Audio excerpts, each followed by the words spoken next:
Good evening and welcome to the City of Boynton Beach City Commission meeting. Today is Tuesday, November 4th, 2025, and the time is 6 p.m.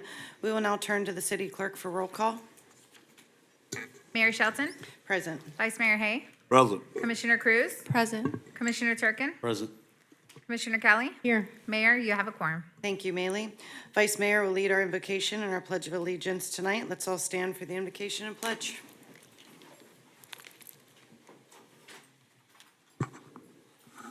Come on.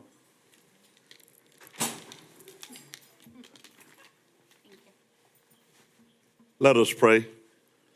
Heavenly Father, we thank you for allowing us together this evening in a spirit of service and unity.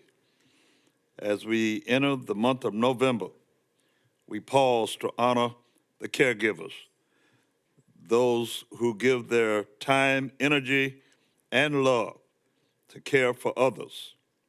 Strengthen them, Lord, and bless them for their selfless hearts. We also thank you for this season of Thanksgiving, a time to reflect on your goodness and the many blessings you bestowed upon this city. Now, Lord, we ask your continued favor upon our mayor, my fellow commissioners, our city manager, and all city staff. Grant us wisdom, compassion, and courage to serve the people of Boynton Beach with integrity and grace. For it's in the name of Jesus that we do pray and ask it all. Amen. Amen. I pledge allegiance To the flag of the United States of America and to the republic for which it stands, one nation, under God, indivisible, with liberty and justice for all. Thank you, everyone. We are now moving on to the agenda approval, additions, deletions, and corrections. Let's begin to my left with Commissioner Turkin. Do you have any? Thank you, Mayor. I just want to ask staff or maybe add a future agenda item regarding our code with little libraries and pantries. I know I had a conversation with staff today about some concerns. I can definitely appreciate and understand the concerns regarding pantries and food and Department of Health. But I'd like staff to do a little bit more research, if that is justified, with consensus amongst this body to see what that looks like. Agree. Yeah, No problem. yeah, I support Yes, that. I I've support been it. talking about this topic since Thursday with staff and residents, so I support that and I'm good to go on that. Do you guys want that item added to the future agenda as a discussion item when we bring back what we After have there's as some far as, research, as yeah, far as would be good. options? Yeah. Okay, Yeah. okay. And then everything else is just informational, so I'll save that in for later. Okay. Commissioner Kelly? No, I do not have any, Vice Mayor thank you. Hay? No, I do not have any. Commissioner Cruz? No, I do agree with Commissioner Turkin on bringing that item up for discussion, and I also wanted to add, if we could see what other municipalities are doing, other cities as well. Thank you. Great. If there's nothing else, do we have a motion to approve the So agenda? move. Second. We have a motion to approve the agenda by Vice Mayor Hay and the second from Commissioner Kelly. All those in favor say aye. Aye. Aye. All those opposed say nay. Motion passes unanimously. We'll move on to informational items by the members of the City Commission. Let's begin on the right with Commissioner Cruz. Thank you very much. No, I just wanted to take a moment to thank our city manager, our deputy city manager, Andrew Mack, Adam Temple, Candace from Code Enforcement for going above and beyond this last few weeks. We've had a lot of issues in my district, and I really want to thank staff for going above and beyond. And really just, I've been very impressed, so I just wanted to say thank you. Vice Mayor Hay. I too would like to thank Andrew and staff for the work that they are assisting me in District 2, as well as the great Pirate Fest that we had was just outstanding. Many people were just having a great time dressed in the costumes, and it's just a fun time to have.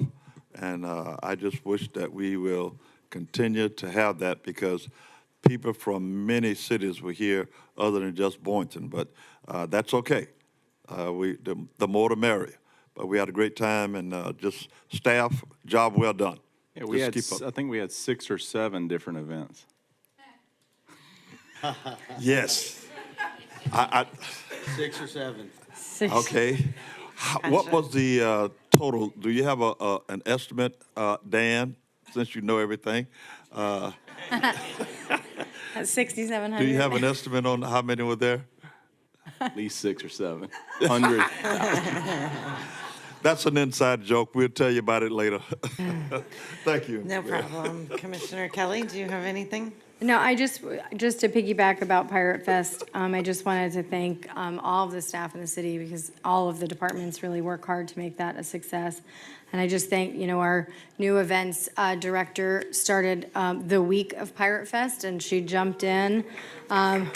She jumped right in and was there into the late hours and early morning with all the rest of the staff. And so I just wanted to thank everyone for really coming together. It was, I was there I popped in on Sunday, but I was there all day Saturday, and it was a well-attended, very successful, smooth-running event. So just thank you to everyone who worked on that event and pulled it all together. So thank you. Great. Commissioner Turkin? Dittos on Pirate Fest, and, great turnout.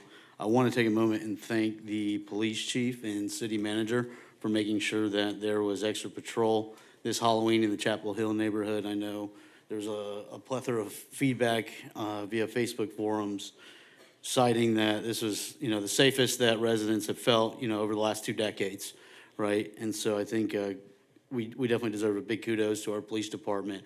The officers were super interactive with the families, handing out candy, receiving candy, maybe instead of coffee this year. And, I'm just super grateful that the police department, the city manager's office listened to the residents' needs in that neighborhood. And then I also want to take time to thank, Andrew's not here. Big kudos to Andrew, city manager's office, Fabian, Craig, everyone who had a hand in the development of the Rest of the Fish project. That was a huge turnout. I spoke with Reed, the owner, and they had over 600 people attend the grand opening this past Sunday. And, a lot of individuals who are looking to expand their businesses or move their businesses are looking at Boynton. And I ran into 2 or 3 individuals that are looking to partner with the city. And so I think this is a great example of how when you work with the private sector and branding, not only does that create a synergistic relationship, but also creates and fosters a huge environment for economic development and expansion in our city. And then lastly, since we won't be here next Tuesday, I just want to recognize all the veterans in our community, in our city. I know Commissioner Kelly's husband, Mike, he's a Marine veteran. We have Adam Temple, Navy veteran, yeah. And unfortunately, Dan Duggar, Army, everyone makes mistakes, that's okay.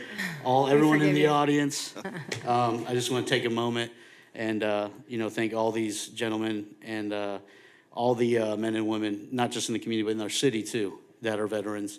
And so thank you again for all your service and your sacrifice to our country. And I ask everyone to just join me in a round of applause.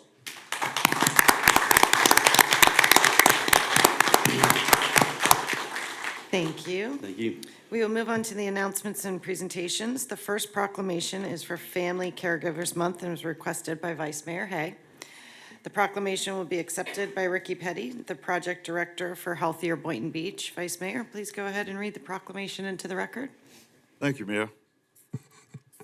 City of Boynton Beach proclamation, whereas November is designated as National Family Caregivers Month, a time to acknowledge the vital contributions of family caregivers who provide essential care and support to loved ones managing chronic conditions, disabilities, and the challenges of ages.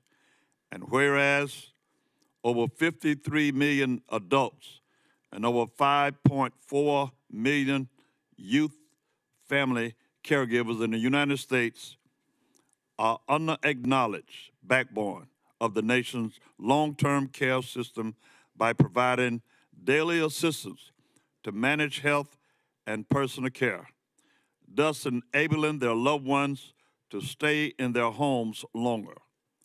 And whereas family caregivers are the cornerstone of compassionate care, offering physical, emotional, and often financial support, many times at great personal sacrifice to ensure their loved ones can maintain their dignity, health, and well-being. Whereas Healthier Boynton Beach, a community-driven health initiative committed to improving the health and well-being of Boynton Beach residents, stand with family caregivers, advocating for greater awareness, resources, and support to ensure they have the tools and assistance they need to care for their loved ones while maintaining their own health and well-being. And whereas it is important to recognize the many contributions of family caregivers and encourage our communities, health providers, employers, and others to support their invaluable efforts. Now, therefore, I, Vice Mayor Woodrow Hay, and Mayor Rebecca Shelton of the City of Boynton Beach, Florida, do hereby proclaim November 2025 as National Family Health Care Month, encouraging all residents to recognize the individual contributions of family caregivers and to advocate for programs and policies that support them in their caregiving journey. In witness whereof, I have hereto set my hand and caused the seal of the City of Boynton Beach, Florida, to be affixed at Boynton Beach, Florida, the 4th day of November, 2025. Will Ricky Petty and others please come forward?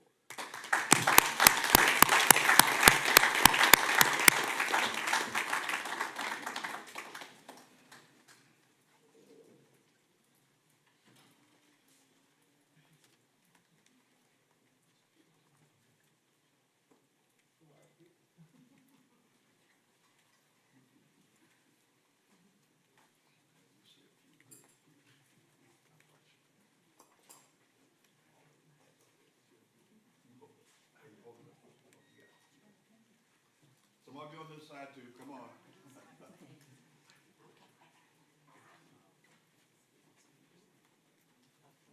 All right. Come on.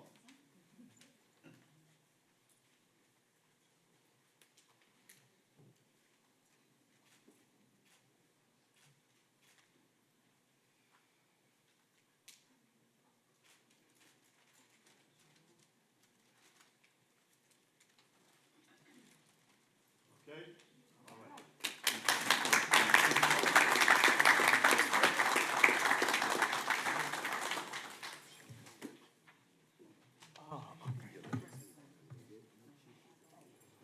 All right. Good evening, City Manager, Mayor, Vice Mayor, and Commissioner. On behalf of Pathways to Prosperity and Healthier Boynton Beach and our community of caregivers, we would like to say thank you for this proclamation recognizing National Family Caregivers Month. Tonight belongs to the thousands of caregivers, the spouses, adult children, youth caregivers, grandparents, and neighbors who lift our loved ones up every single day with courage, patience, and love. Caregiving is often quiet work.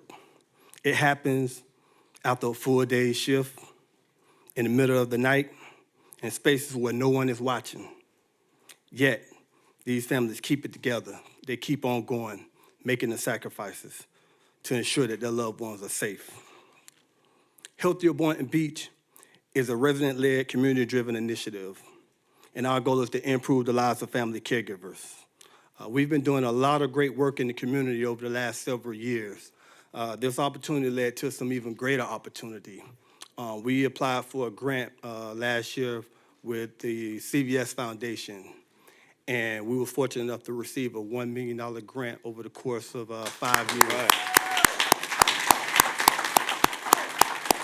Now, with this grant, they awarded 4 different cities with this grant. They awarded the city of New York City, they awarded Chicago, they awarded the city of Atlanta, and the city of Boynton Beach. Wow. All right.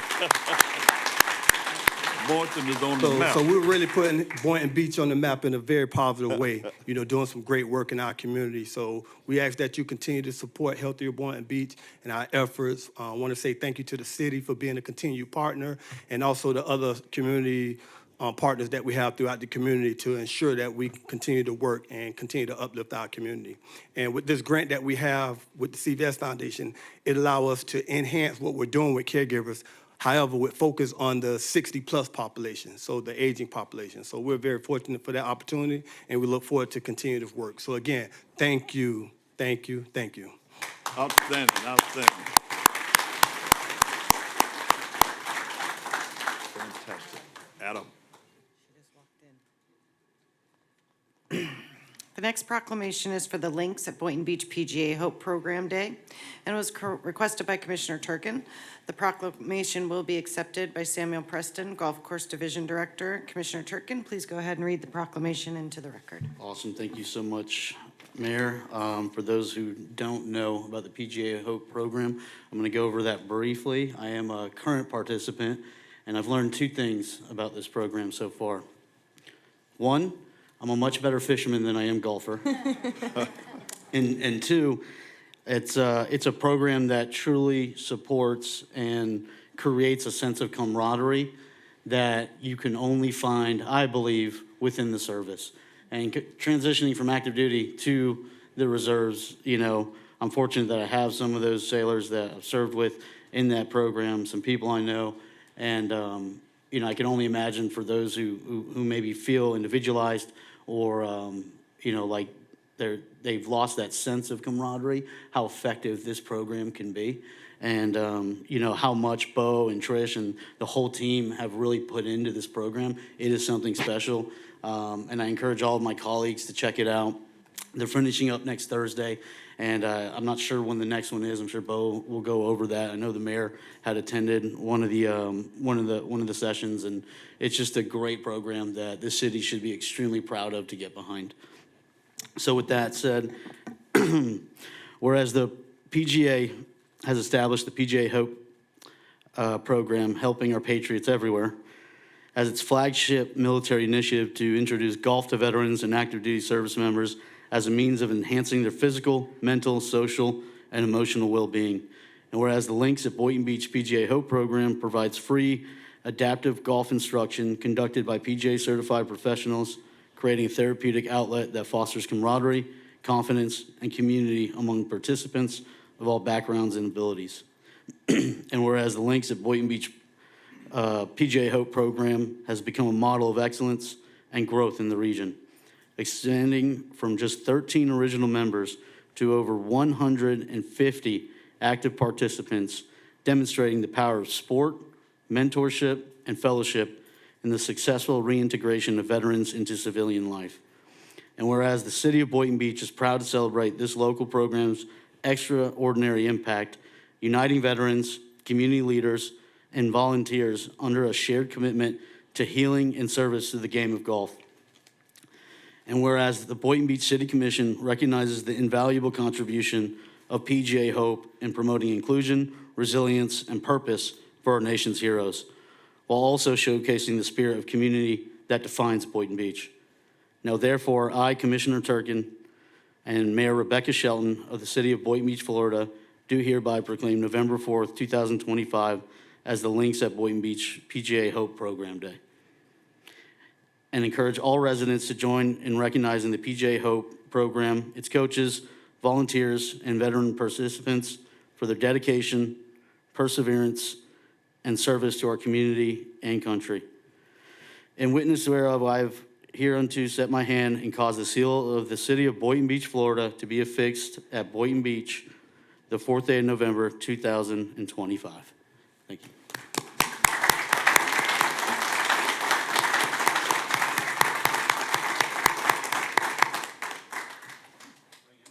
Yeah.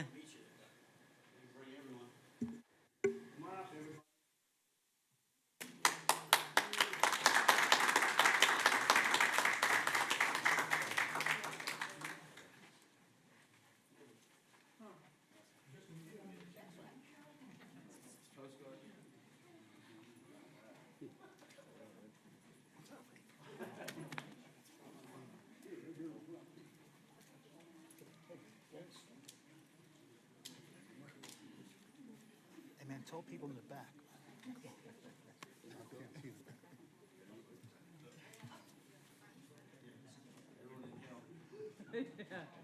Suck it in. We look athletic that way.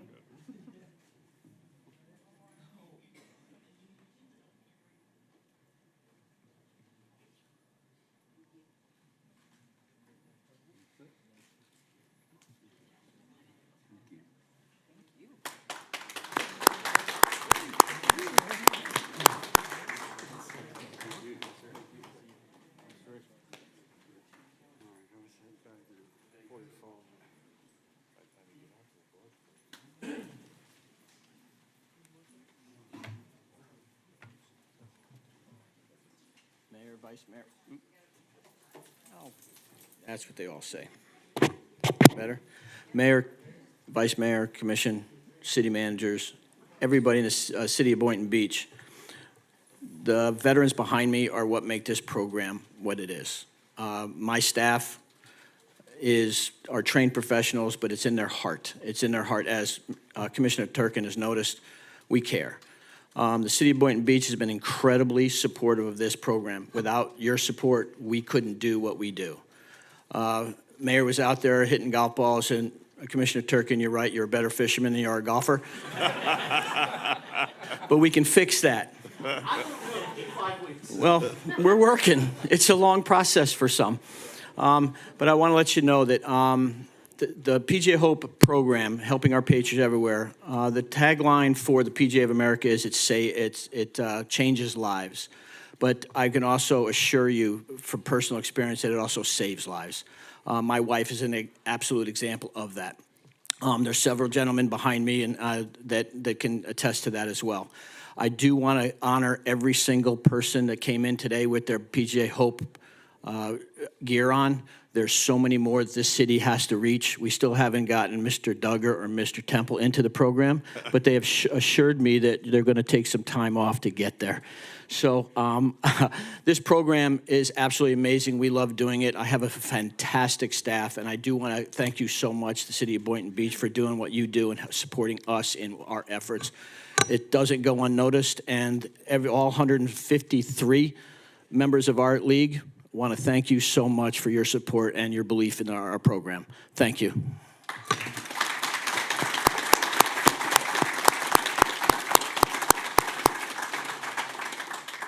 Great. Moving on to the tourism presentation by Discover the Palm Beaches. Commissioner Cruz, would you like to introduce the item?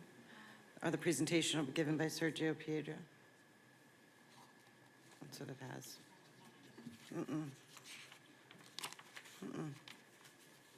There? Do we have the presentation?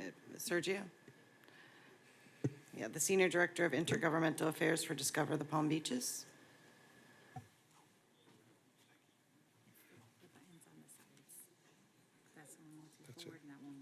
Okay. Hello, good evening. Sergio Piedra, Senior Director, Discover the Palm Beaches. We're happy to bring our tourism roadshow to Boynton Beach at the invitation of Commissioner Cruz. So Mayor, Vice Mayor, Commissioners, members of the staff, and everybody else who's out there listening, put it that way, we are happy, like I said, to bring our tourism roadshow, which we've been doing the last couple of years, to Boynton Beach. It's a short kind of roundup of what's happening in tourism, but also what is happening here in Boynton Beach specifically.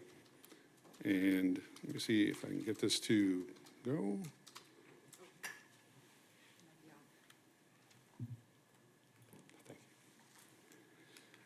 Again, we're Discover the Palm Beaches. We're the official tourism marketing agency for Palm Beach County. We're under the umbrella of the Tourist Development Council, along with our sister agencies. You may know them, the Cultural Council, Sports Commission, Film and TV Commission.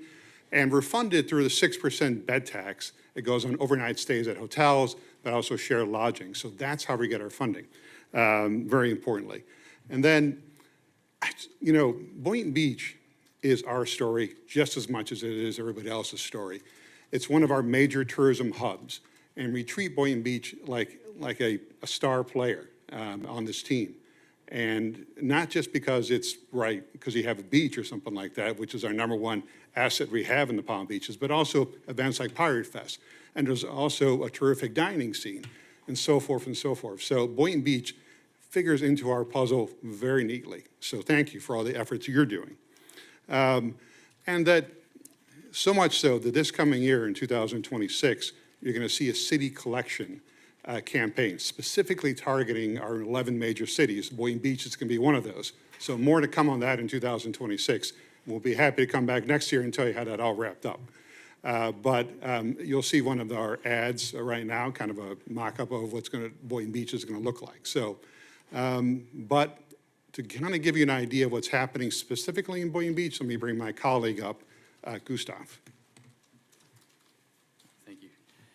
Good evening. I'm Gustav Weibel. I'm the SVP of Research at Discover the Palm Beaches, and I am a Boynton Beach resident, and I love Boynton Beach. My son had his birthday party here at the Children's Museum a couple years ago, so definitely love this area. Before I get into the Boynton Beach trends, I want to just sort of set the county-wide trends so you have some perspective. So in Palm Beach County, the Palm Beaches, we had 9.9 million visitors in 2024. We sell about 5 million hotel room nights annually, and visitors spend $7.2 billion directly, and the total economic impact of the industry is $10.5 billion for the county. So how is Boynton Beach fare in this? So here is a visitation to the city of Boynton Beach. These are the city limits of Boynton Beach.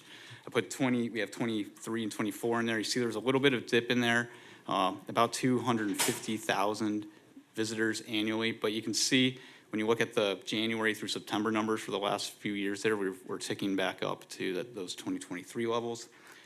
This represents about 2 to 3% of the total visitation within the county. Here are the hotels in here. So these are the hotels in the city of Boynton Beach in here. It's about 4% of the total hotel rooms in the county. There's about 20,000 hotels total in the county. Pull into here the hotel performance. So we can isolate just these group of hotels that you saw in there and how their occupancy, ADR, which is the average daily room rate, and RevPAR, this is the combination of occupancy and ADR. This is what the hoteliers really look at to see how both those metrics are kind of moving the needle. You can see that the very healthy occupancies in there in the 70%, 75% range in there. Again, as you saw off the visitation, down 24 so far in 25, and this is the last rolling 12 months on here. So those Septembers are from October through September, annual 12-month data points. And you can see that the total room nights sold matches closely with the total number of visitors in there.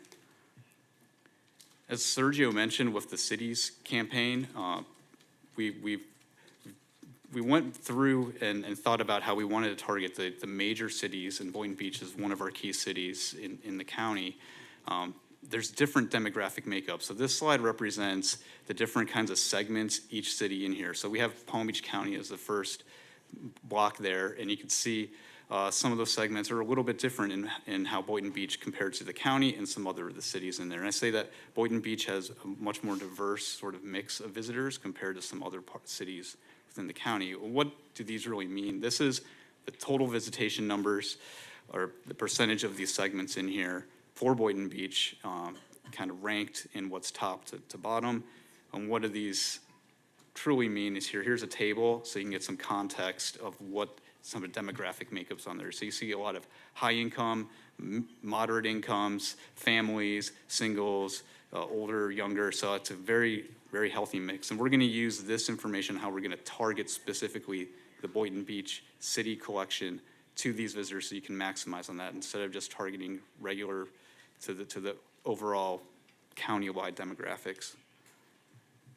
And lastly, I want to talk about resident sentiment. So we just finished a resident sentiment study. We surveyed about 800 Palm Beach County residents. We asked which city they live in, and I pulled out the Boynton Beach numbers in here. You can see there is a little bit of declines from 24 to 25. One thing that I will say is when we started doing this roadshow, some of the cities that we did last year, we weren't able to come here last year. Those cities did have an improvement. So everyone here watching in the audience in here, hopefully you got some insight into the value of tourism to the county and to your city. And we can see those numbers improve next year. Lastly, this is sort of our scorecard on how visitors, our residents think about us and sort of supporting tourism promotion, welcoming visitors. You can see that 70+% overall here are very supportive of what we do and sort of driving the economy, the visitor economy. And with that, I'm going to hand it back over to Sergio to close. Thank you, Gustav. And Gustav always has the most interesting numbers there. But I just want to kind of close up by talking about destination stewardship. This is something you'll see more of in 2026, is that we are, yes, we're always going to be a sales and marketing agencies promoting the county, the cities, and everything there is to do here in this incredible destination we have here. But we also want to be a very community-focused organization. We want to serve the residents just as much as we serve the visitors. That community does come first for us, and that we are always willing to talk with everyone. Talking to everyone doesn't work until it does.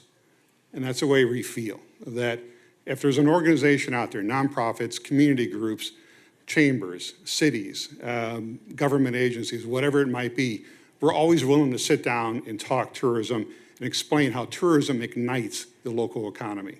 And that our organization, as it is right now, is very forward-thinking, data-driven, as you can see, and that no one is doing the things we're doing in this space, and that we are a model agency. And I take that, it may sound kind of crazy, but we really, really like to be known as that kind of transparent agency you can trust.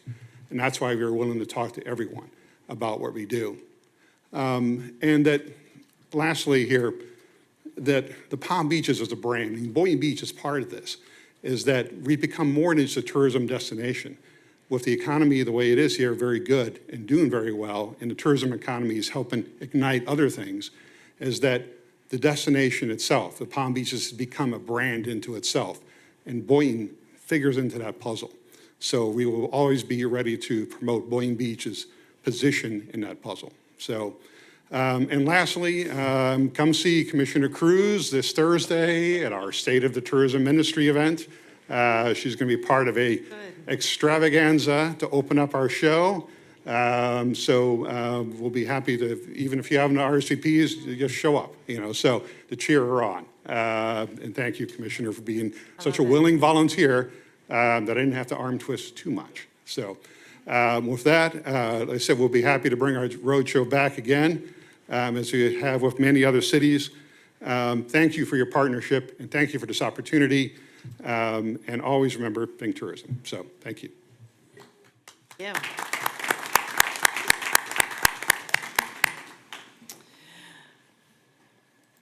The next presentation is the State of the Education Report by School Board Member Edwin Ferguson. Mr. Ferguson, can you come down and begin your report, please?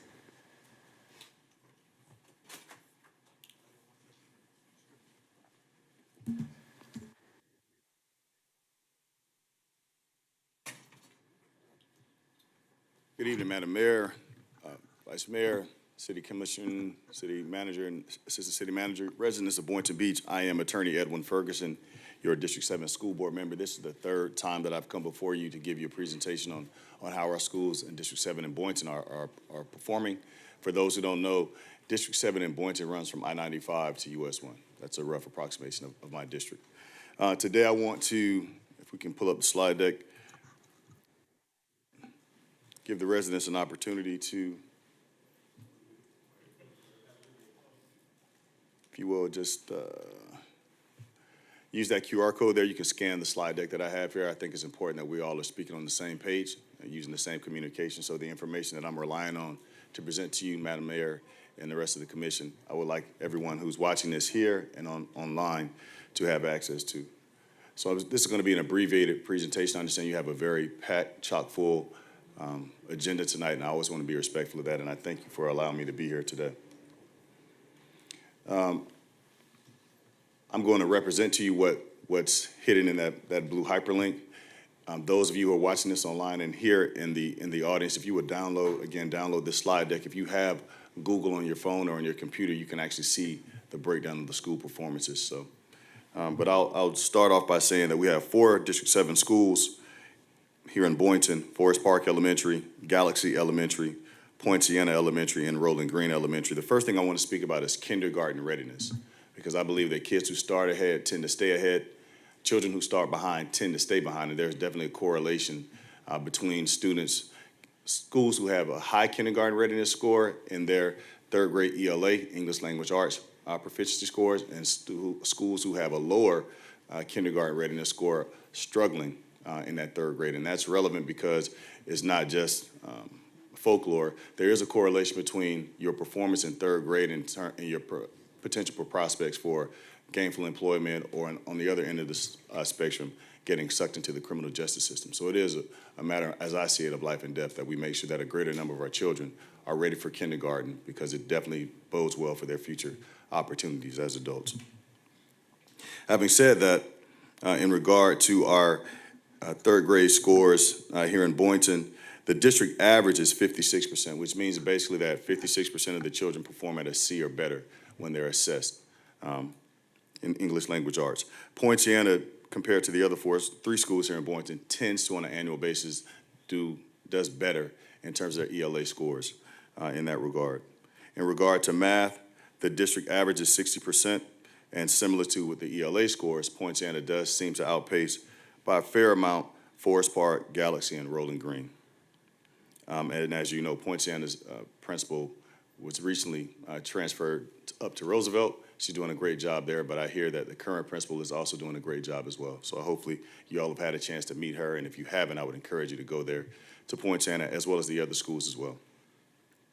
Science tends to be a bane across the district. I'm not quite sure why. Well, I am sure why. According to the principals, it's just not it's not attractive to the students, unfortunately.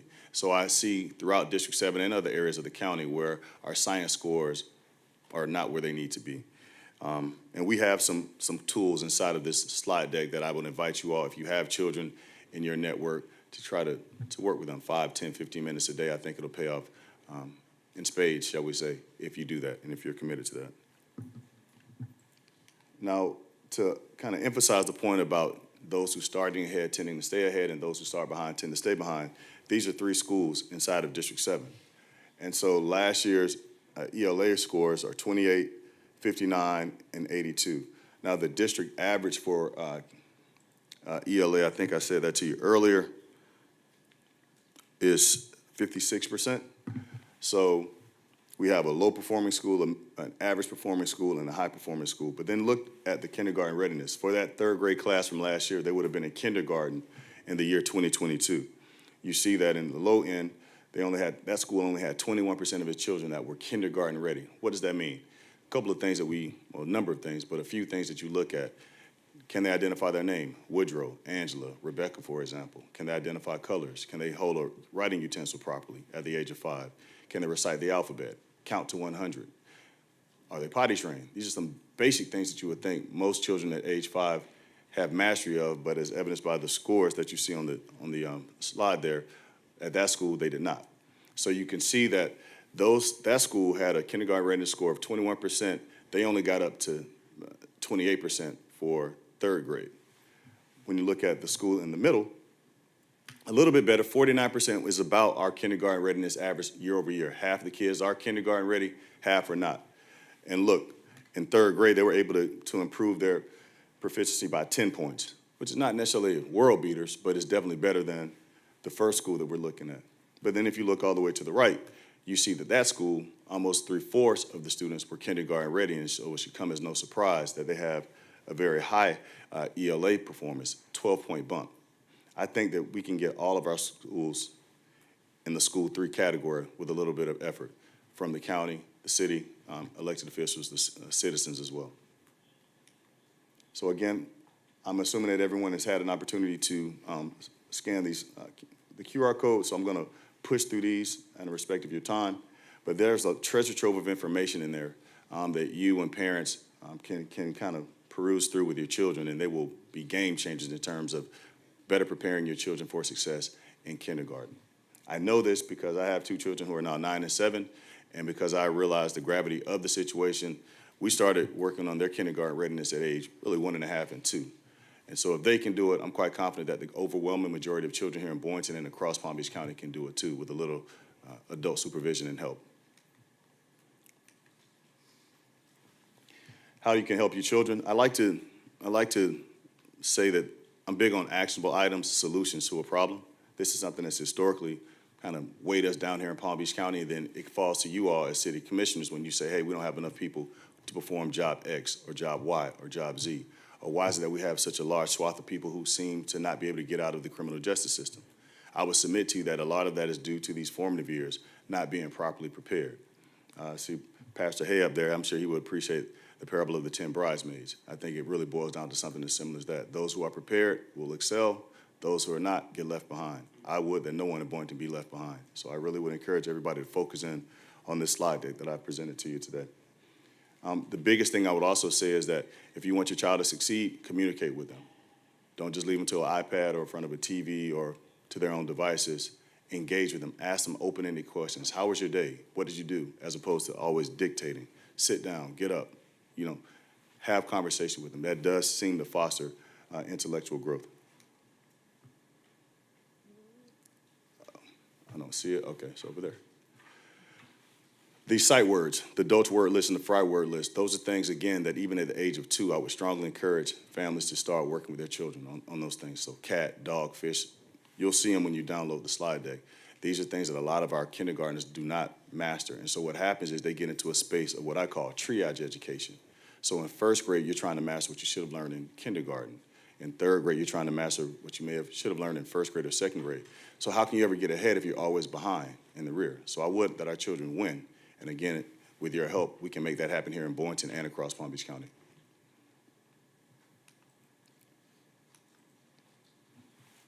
In addition to helping your children inside the home, I would encourage as many as possible who have time to go out and become members of the SAC and PTSAs of their respective schools. These schools are not islands unto themselves. They work for the betterment of the city and the community as well. So I would love for the greater number of you who have time to come to the different meetings that I just mentioned and ask questions. Learn about what public education looks like, because I can tell you that in comparison to charter schools and private schools, generally speaking, we are running circles around them. But we can do it even better and to a much greater degree if we had more community involvement. So again, I've suggested some ways in which parents and concerned citizens can help. Bright Future Scholarship is also a game changer for those children who would like to go to college. We subsidize higher education here in Florida, so long as you perform well in high school, which again gets back to that kindergarten readiness. If you're properly prepared by kindergarten, you got a much higher prospect and likelihood of being able to attain a free education here in Florida. And despite what some people may think, we do have a really good collegiate system here in Florida. So again, scan that QR code and you'll get the full slide deck that I've been referencing. CTE. Now, I mentioned that a lot of students may want to go to higher education, but what about those who do not? So one thing that I've been working with my colleagues in the district on is expanding the number of career technical education centers that we have. So we have brought back a North Tech down in Delray. I had a pretty substantial hand in helping to bring the Delray Adult Education Center to fruition, because everybody is not necessarily trying to go to a University of Central Florida or University of Florida or whatever school here in the state or outside. Some people want to start earning a fair day's wage as a plumber, electrician, HVAC, whatever the case may be. So I'm definitely a huge advocate, as are many others on our board, for expanding our number of CTA centers. ESE centers, autism is an ever-growing, if you will, disability that we're identifying on a much larger scale. We need more ESE autism units throughout the county. Particularly in District 7, we have a dearth of them, and it's it compounds the problem because a lot of the families aren't necessarily as mobile as, say, you or I. And so they can't necessarily, if I live here on Seacrest, I can't very well get down to Boca or get up to West Palm Beach to the next closest ESC center. So I've been working with the superintendent in that regard to try to expand the number of units that we have throughout District 7 because we need to have those services proximate. Anyone who's familiar with a child who has autism or is identified as autistic understands that they need a lot of extra help throughout the day. And we want them to be as independent as possible as adults. And again, it really starts with what we do in these formative years. Native language support is the last point I'll make today, and then I'll stop talking and then field any questions.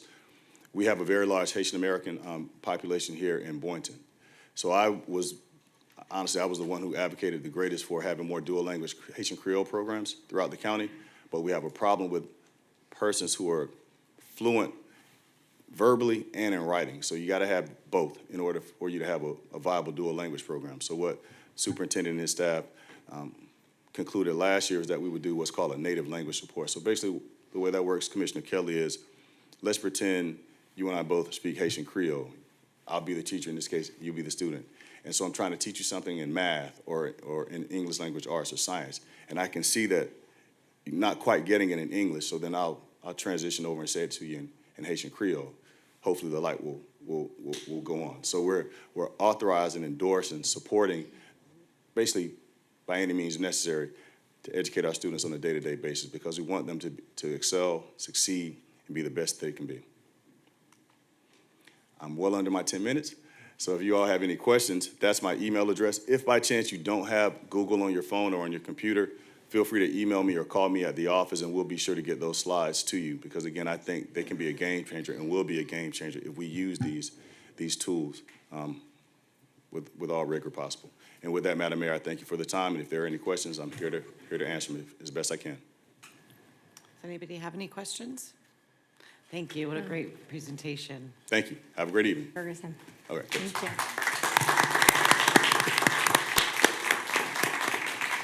Thank you. Have a good day. Next, we will have the city event announcements. Can I please have city staff come up to the podium to announce?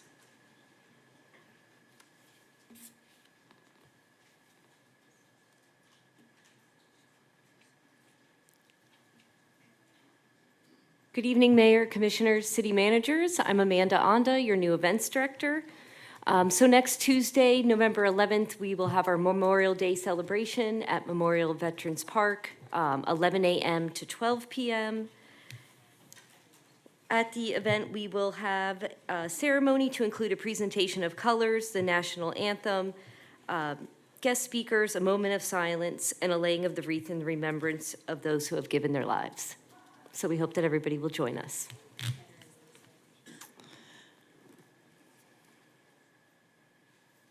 Yes, okay, thank you. Yes, did I not say Veterans Day? Oh, of course, Veterans Day. Thank you. We are moving on to the public audience portion of the meeting.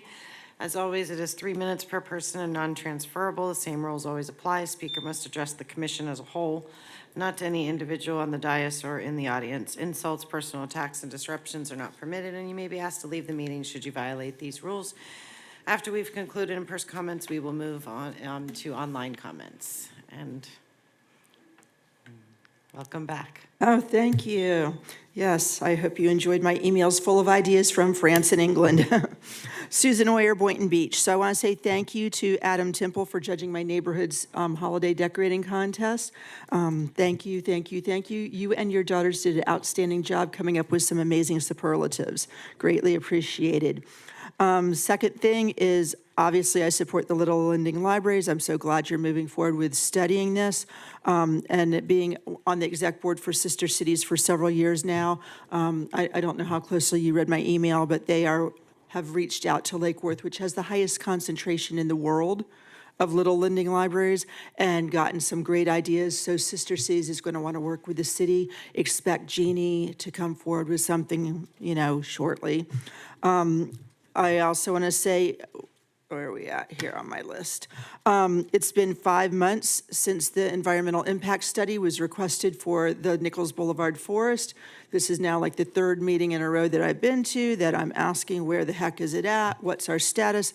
When is the city going to move forward on protecting these animals, protecting this forest? This is for us, the people, the residents, and nothing seems to be happening. The developer is moving forward with his 72 townhome project and calling it the turtle something or other, but it's just embarrassing. And the neighbors, of course, are still very, very upset and reaching out to me, and I go, I keep asking, and I keep not getting anything. So I'm gonna once again ask that this get moved forward and stop sitting on our hands. Let's get this taken care of. This is an easy win. This is something easy that makes our city look good. And oh, it could be a tourist destination. And last thing I want to talk about, because I don't have too much time left, is as you start discussing the charter amendment, because I actually am the city resident that sat in all those meetings in addition to former Mayor Taylor's daughter. So I was actually at all of those. I support 2-year terms. I support 2-year continuous residency to stop this foolishness of people who don't actually come from here just throwing their hats in. And please look at doing 25 years as the age minimum. You need maturity to handle over $1/3 of $1 billion budget and to not be easily swayed by those $1,000 developer donations. So I suggest you start looking at raising the age. And everything else I care significantly less about and not willing to die on the sword for. Those 3 things I am. Thank you. Thank you. Next, please.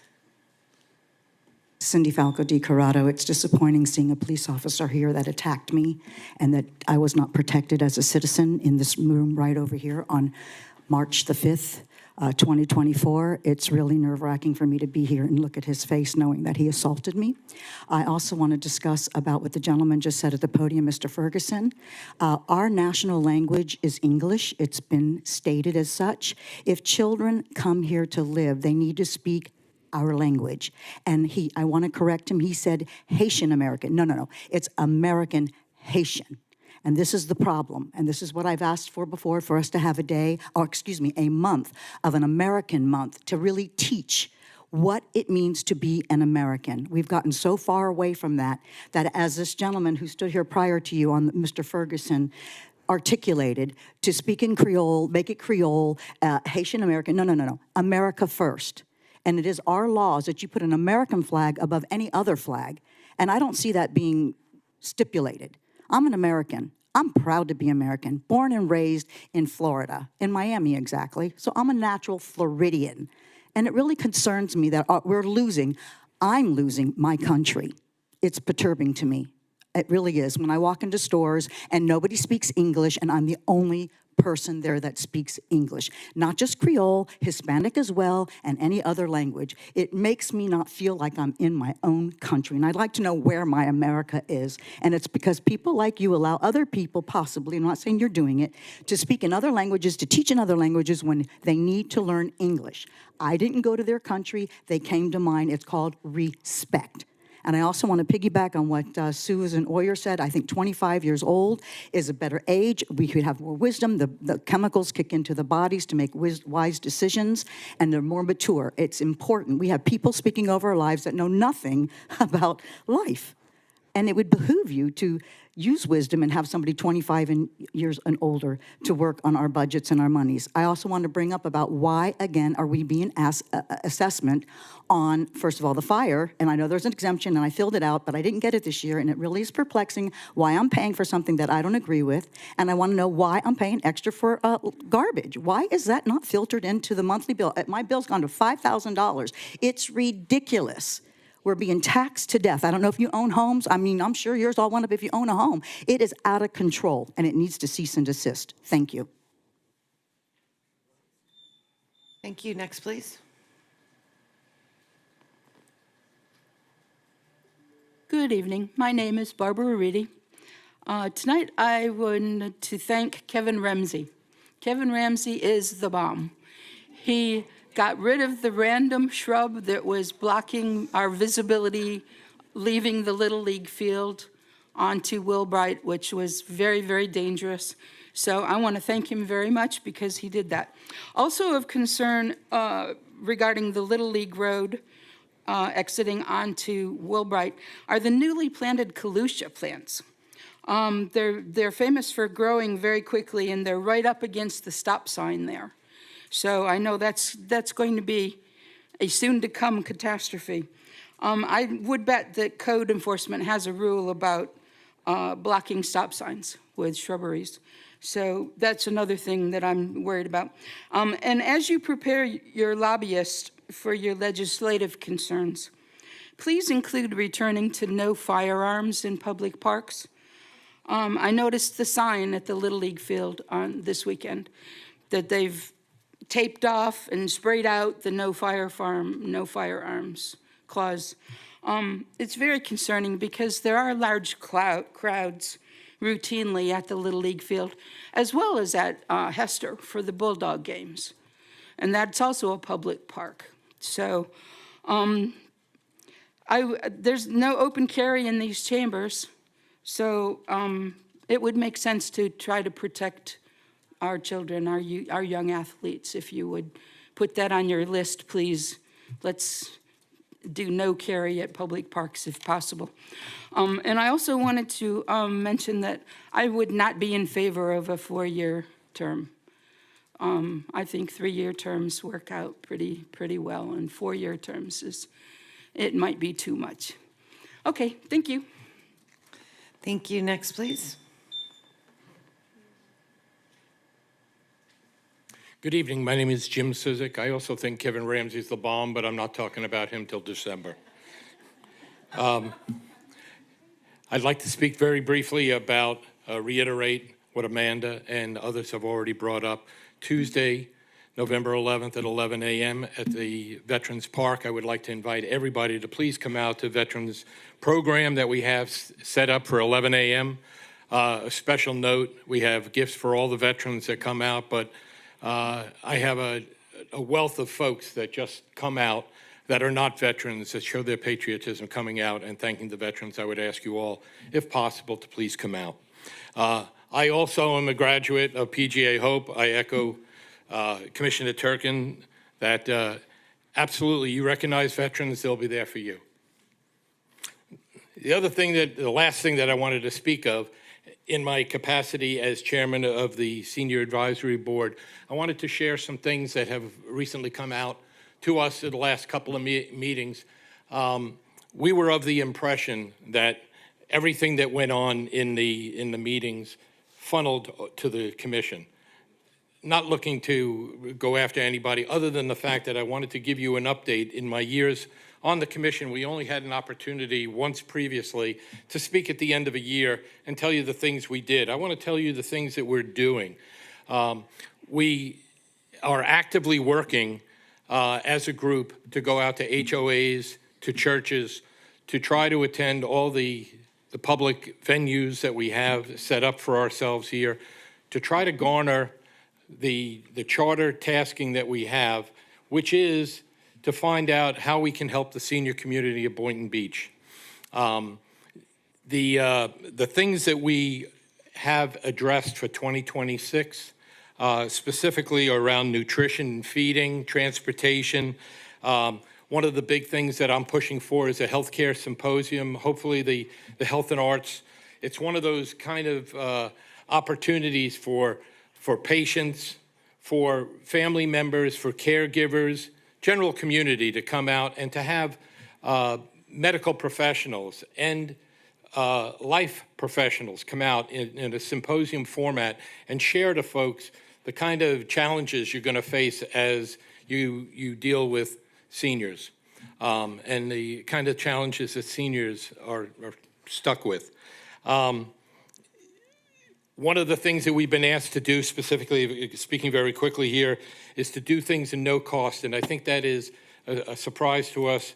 Previously, we had a little bit of a budget allocated to recreation. We've been told that that is not in place for this upcoming year, that the only thing that we're going to be able to do on a funded scale will be something November 2026. I would ask you for your consideration if you could work with Recreation and maybe allow us to fund some things.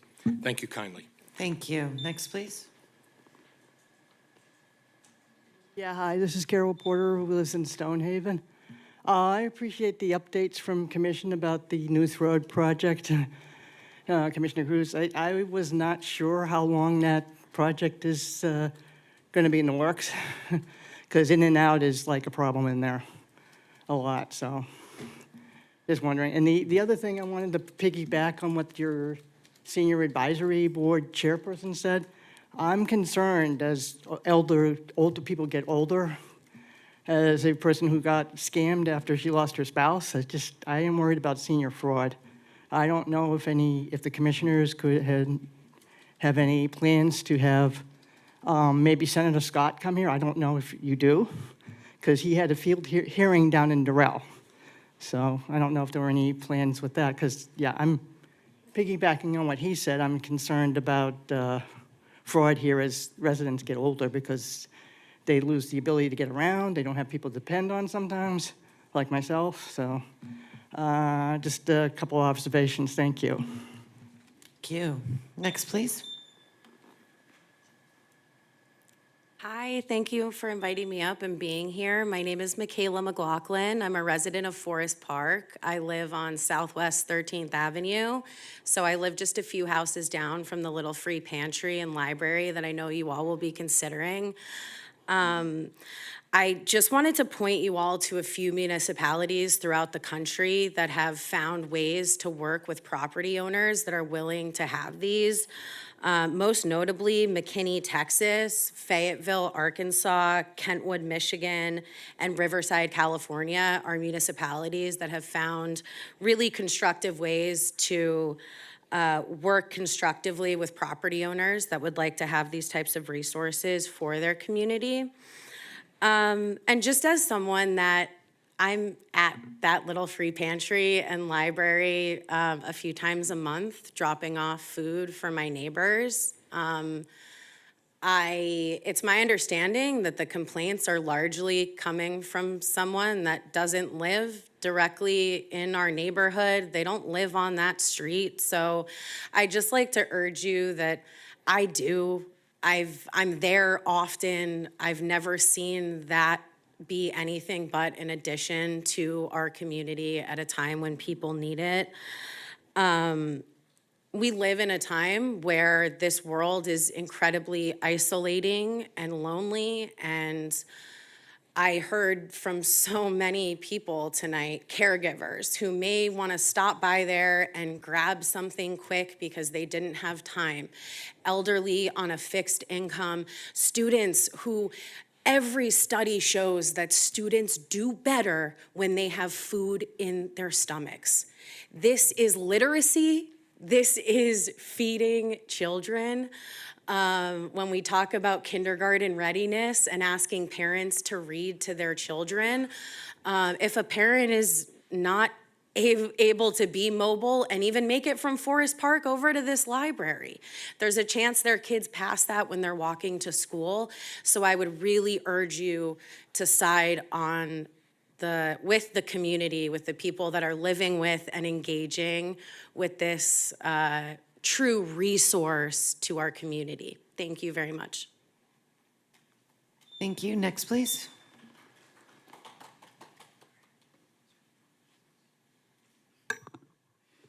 My name is Ace Tilton Ratcliffe. I live in Forest Park over by Willie's. Since 2021, my partner Derek and I have maintained a Little Free Pantry and Little Free Library to provide non-perishable food, toiletries, and books to our community. The Little Free Pantry was built with assistance from the Benai Torah congregation. Over the years, the Little Free Library and Pantry have been an incredible source of community building and a great way to get to know our neighbors. We've made friends with people who stop by on their evening walk to grab a book for themselves or as a gift for someone in their family. We've chatted about their lives and learned about them. The neighbor who immigrated from Ukraine but worries about the son that stayed to fight. The neighbor who fosters rescue dogs from untenable living situations and walks them every day. The neighbor who thanked us for providing the only reason he was able to eat breakfast that day. The neighbors who were only able to eat Thanksgiving dinner last year because we provided over 20 non-perishable meals for them. We've purchased book series for neighborhood kids who wanted something to read with a main character who looked like them. We've raised funds online to fill the pantry, even and especially as the cost of groceries has risen steadily.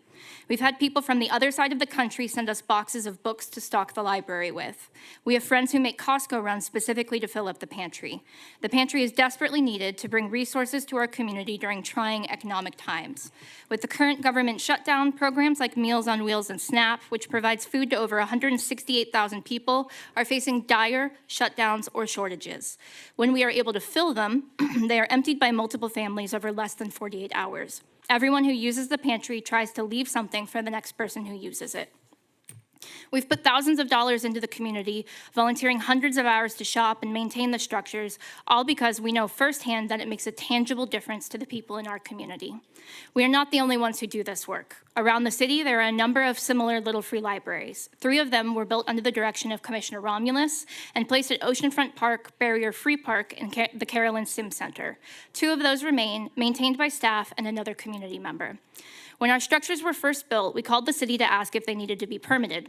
We were told repeatedly over the years by multiple city officials that the library and pantry did not need permits so long as they were on private property.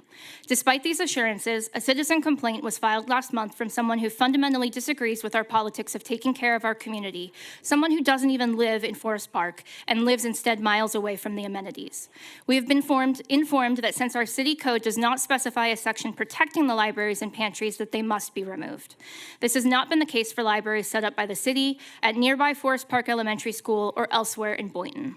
I come to you tonight asking that you bring forth a motion to investigate amending city code to protect these valuable community amenities in the same way that Lake Worth Beach and Delray Beach have done.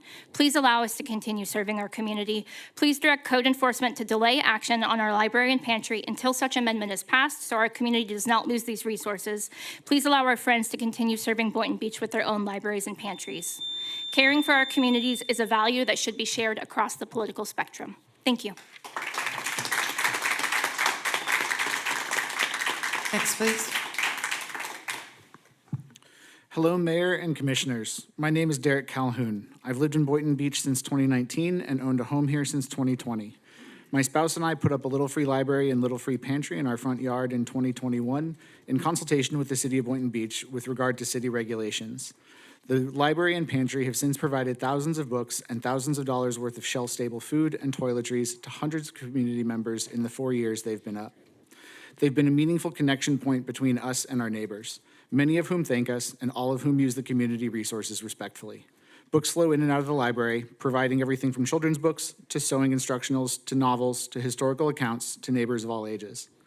I commonly hear from someone loading groceries into the pantry, "I'm so sorry I can't do more." I've heard from someone taking a single breakfast bar from the top of the pile say, "I want to leave enough for everyone else." My spouse and I consider it our responsibility to look out for our neighbors, especially the most vulnerable. This feels to us like a universal value that transcends politics. Recently, though, a fellow Boynton Beacher that lives in a different community across town made a complaint to the city demanding that the pantry be removed. When we reached out, she let us know explicitly that her complaint was made because she hates our politics and that she disapproves of the people these resources are designed to serve. Unfortunately, in response to the complaint, we've now been told by the city that the previous guidance we received from the city was wrong. The building department still says that there is no permitting requirement for structures of this type in small size, so they have no reason to take any action on the complaint. The planning and zoning department still says their regulations do not address Little Free Libraries and Little Free Pantries at all. However, farcically, the Planning and Zoning Department has now ruled that in the absence of explicit exemptions for Little Free Libraries and Little Free Pantries, they fall under the category of accessory storage structures, which are prohibited in front and side yards. As a result, we have been ordered to remove them or place them within our fenced yard, which obviously defeats their purpose. More broadly, this regulatory oversight effectively outlaws Little Free Libraries and Little Free Pantries throughout the city. It makes the other 10 Little Free Libraries in Boynton Beach vulnerable to partisan weaponization of the city code by those who would rather tear at the fabric of community than help weave it. Seeing their obvious community value, municipalities across the country have enshrined Little Free Libraries and Pantries in their land use regulations, including our neighbors in Lake Worth Beach, where there are now over 120 Little Free Libraries. The solution in Boynton Beach is simple. Please amend the Boynton Beach land development regulations dealing with accessory structures to exempt Little Free Libraries and Little Free Pantries from the front and side yard ban, similar to mailboxes. In the meantime, please direct code enforcement to delay action on our library and pantry until such an amendment is passed so our community doesn't lose these valuable resources. Little free libraries and pantries obviously deepen community bonds and improve quality of life for all residents. I'm hopeful that my city will help me serve my community, not punish me for it or prohibit others from doing good as well. Thank you for your time. Thank you. Next, please.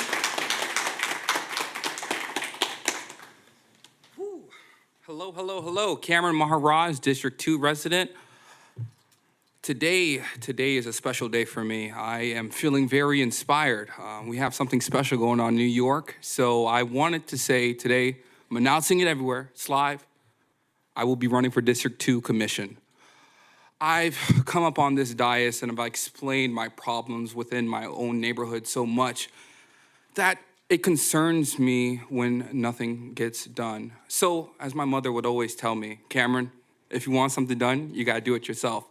So I am looking for the support of my community. I will be outside meeting all of my neighbors in the District 2 community and just putting my best foot forward when it comes down to community efforts in bringing my small little district together. There's so much things that needs to be done within District 2. We have game day events that prohibit so much parking citations when it comes down to these people that are visiting. We don't have any areas for these people to park. I've came up here and I spoke about the road infrastructure multiple times throughout the District 2 neighborhood. To no prevail, I know we've had conversations here that we're gonna make a clean and safe initiative to make sure that Boynton, outside of their non-HOAs, are, let's say, protected, cared for, look after, even though there aren't our moneymakers. So I want to put my own neighborhood first. I want to put the people that I care for, all my neighbors that I respect dearly, and they treat me like a family. I have a majority Haitian neighborhood, and every holiday I could tell you there's so much food to go around that I get invited to every plate. That's what I want my district to feel like. I want people to know that they are supported no matter what they go through, and they're not gonna go through it alone. I've been in this community all my life. I lost my leg right here on Seacrest 18 years ago. So it just means so much to me to provide for my community and build more. You guys are doing great. The PGA Hope events are great. The community building as a dais is doing really good, but we need to focus. We need to focus and really make sure that these people are safe. We need to make sure that I'm tired of people feeling like strangers when you live around your neighbors. You should get to know every single body and you should feel respected everybody. You're not gonna agree with everybody, but you should at least know where your neighbor stands and how to communicate them if something goes on. I even lost my house here.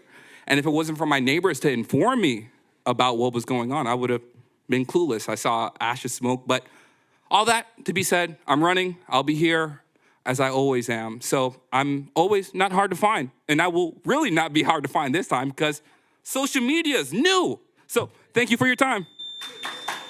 Thank you. Next, please. I support you, Cameron. Good evening. I'm Dave Radcliffe. I've been a Boynton Beach resident for 34 years now. I sent a number of you an email today, but I thought it was important that I actually showed up too. And I'd like to read that email to you because I know many times you have a lot of other things in plate. Dear Mayor, Vice Mayor, and Commissioners, I'm writing in support of amending the City Council's land development regulations, including an exemption for little free libraries and little free pantries, allowing residents to place these community resources in front and on side yard areas. Under current regulations, such structures are effectively prohibited as, quote, accessory storage structures must be located within a fenced area. This restriction prevents the little free libraries and pantries from serving their intended purpose, being easily accessible to neighbors. Residents are overwhelmingly familiar with the support of these initiatives. Nearby cities such as Delray and Lake Worth Beach not only allow but actively encourage the libraries and pantries, recognizing their direct benefit to the community. Boynton itself has embraced similar projects, as was mentioned before. In finishing though, it's concerning to me that current regulations are being invoked apparently for political reasons, and even by individuals who do not reside in the affected neighborhood. This issue should not be politicized. When a simple, logical solution exists, amend the land development regulations to exempt little free libraries and pantries, allowing them in the front and side yard areas where they can serve. Thank you for your consideration, especially as our food banks continue to struggle to meet the growing needs in these challenging times. Thank you. Next, please.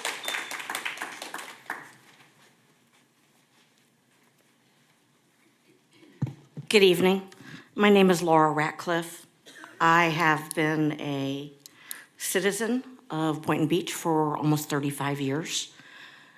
We moved to Boynton Beach. We could have moved anywhere in the Palm Beaches. We lived in Boca Raton before, but the reason we chose Boynton Beach was because when we came off of that off-ramp on I-95, it felt like a community. It felt like a small town. And it was, and it still holds that feeling for us. It is our job as citizens to create community. It's your job to do that as well. Little free libraries and little free pantries do exactly that. I happen to donate to the Little Free Pantry on a regular basis. I provide shelf-stable milk, soups, proteins, things that families in need. This is not some luxury thing. We are providing for our neighbors. And I think that Boynton Beach, the city of Boynton Beach, will be standing on the wrong side of community care by allowing these structures to be phased out simply because the commission or the building and zoning department is not willing to codify them. We need to support our neighbors. We are living in trying times. And those of us that are fortunate enough to be able to help, we should not have our hands tied behind our backs because of politics. It's ridiculous. We need to help our neighbors. And I ask that the city commission will do just that and will bring this forth to the code department so that we can get this fixed. Thank you. No, Mayor, there's somebody online. No online public comment. Okay. 3 minutes, sir. Can I get an extra 20 Nope, minutes? Okay, your time sorry. started. 3 minutes. Hi, Ernest McNally, 710 Northeast 7th Street. So I have a summons here from Officer Thompson, and I'm trying to sign a criminal complaint against him. I was caught by some gangs on MLK in front of me and in back of me. And they were banging on my window trying to attack me. And I thought, I can't go forward. Let me at least turn around and try and go back out to Federal Highway. And what does Thompson do instead of helping me get abused and threatened? He writes me a summons for an illegal U-turn. Now, if you stand on MLK, right, on any day, about 1,000 people make that illegal U-turn, especially the police in their private cars, especially a lot of people sitting on this dais, right? Why me? You know what number ticket this is for me? The judges in Palm Beach County can't believe it. The Boynton Beach police don't let up on me, okay? They've given me 16 tickets already, right? They gave me a ticket on Federal Highway when a subject overdosed and was laying in the street. And I pulled over to prevent cars from hitting the person. You know what the officer did? Came up and said to me, "Oh, you illegally stopped on the highway. Here's another summons." Are you kidding me? And a lot of you should put your head down, okay? Because what you're doing and this emails that a few of you are sending out, why they're not getting investigated, I don't know why, okay? I really don't know why. And why a police chief is allowed, last meeting, to stand out in that lobby and yell that all my tire slashings, all the crime against me, it's all made up and false. And if I call to ask for help again, he's gonna put me in the Palm Beach County Jail for the 5th time. Now, you know how many internal affairs complaints I've signed against Chief DiGiulio? And not one was ever investigated. Now, I have about 40 victim things here, from my tire slash, from being beaten, people chasing me with machetes and stuff, and these police covered it all up. You wanna know why? Because half of them are married to these gang members. And what goes on at that Sims Park is so frightening, and I wonder who's on the dais that's responsible for Sims Park. Does anybody know? Does anybody know? And to see what goes on there with those active shooters and the little girl that was shot and what the police are not doing there is frightening. It's beyond frightening. It's beyond frightening. And then when I document it and report it, what do the police do? They come up, oh, you can't be here. You're criminally trespassed. Can I get an extra 20 minutes? No, sir, I'm sorry you can't, but thank you for your time. How about 10 minutes? I don't want to take extra time. I do just have a letter from another Little Free can hand Library it to the steward. Yeah, you can. Thank you. Thank you. You have something to say? Mayor, if I may, I just want to also mention a big thank you to city staff for the Sterling Village Town Hall that we had last week. And there was a comment about focusing on senior fraud and how that's become a big problem. That is something that Police Chief Joe DiGiulio is enforcing and really looking at and leveraging innovative technologies and different resources to combat that, because it's not just a Boynton Beach problem. I think it's a national problem, and so he's spearheading that. And so I just want to thank Joe and the police department again for focusing on one of our most vulnerable communities. And again, big shout out to city staff for staying late and taking time away from your families to support the residents of Sterling Village. Great, and we do not have anyone online, so public comment is now officially closed. We're moving on to the administrative portion of the agenda. First up is a discussion on the legislative action workshop, which would be January 13th and 14th, Palm Beach County Days in Tallahassee. Commissioner Turkin, you brought this up. Would you like to begin? Yes, you know, I had brought this up quite some time ago. I just feel like we're at the 11th hour, so I don't know how effective we're going to be. I know we've done a little bit as far as communicating with some alternative representatives as far as appropriation requests go. Thank you, Candace and Myrna, for being on the call with Rep. Weinberger last week. Yes, I know public safety is obviously a big initiative, you know, for the state of Florida and Tallahassee, and it seems that there is a lot of interest in our municipal public safety dock and boat. So I really look forward to, you know, hopefully getting that approved. I know we've also, I think there's an introduction with Rep. Snyder that I think we need to follow up with that. And so I want to make sure that we take as much action as we can with alternative representatives to try to accomplish achieving these appropriation requests, and then focusing on some policy issues. You know, just to think of a few, widening the scope of some of our enterprise funds, right? We're looking at property tax, or the state's looking at property tax. So I think really pushing for the ability to widen our use of enterprise funds could help mitigate any potential loss that we would have if the state moves forward with the elimination of property tax, however that may look. But I just don't know if, I don't know if having a workshop this close to the finish line is going to be effective. Obviously, that's going to be a decision amongst you all if we are going to be able to pursue that or not.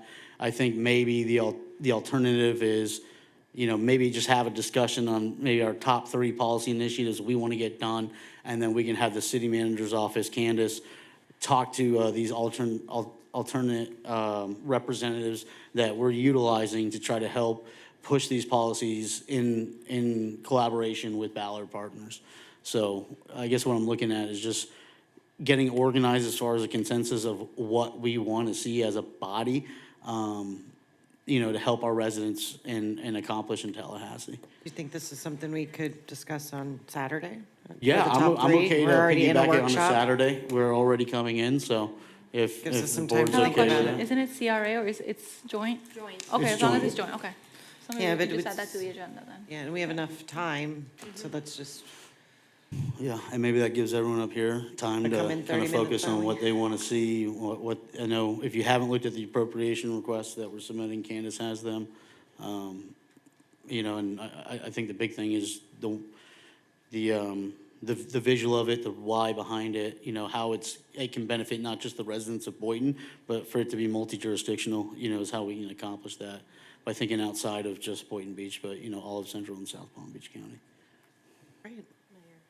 Yes. To piggyback, thank you, Commissioner Turkin. I think, one of the things that I've found every time I go up to Palm Beach County Days is that as organized and prepared as we are, we're never organized and prepared enough.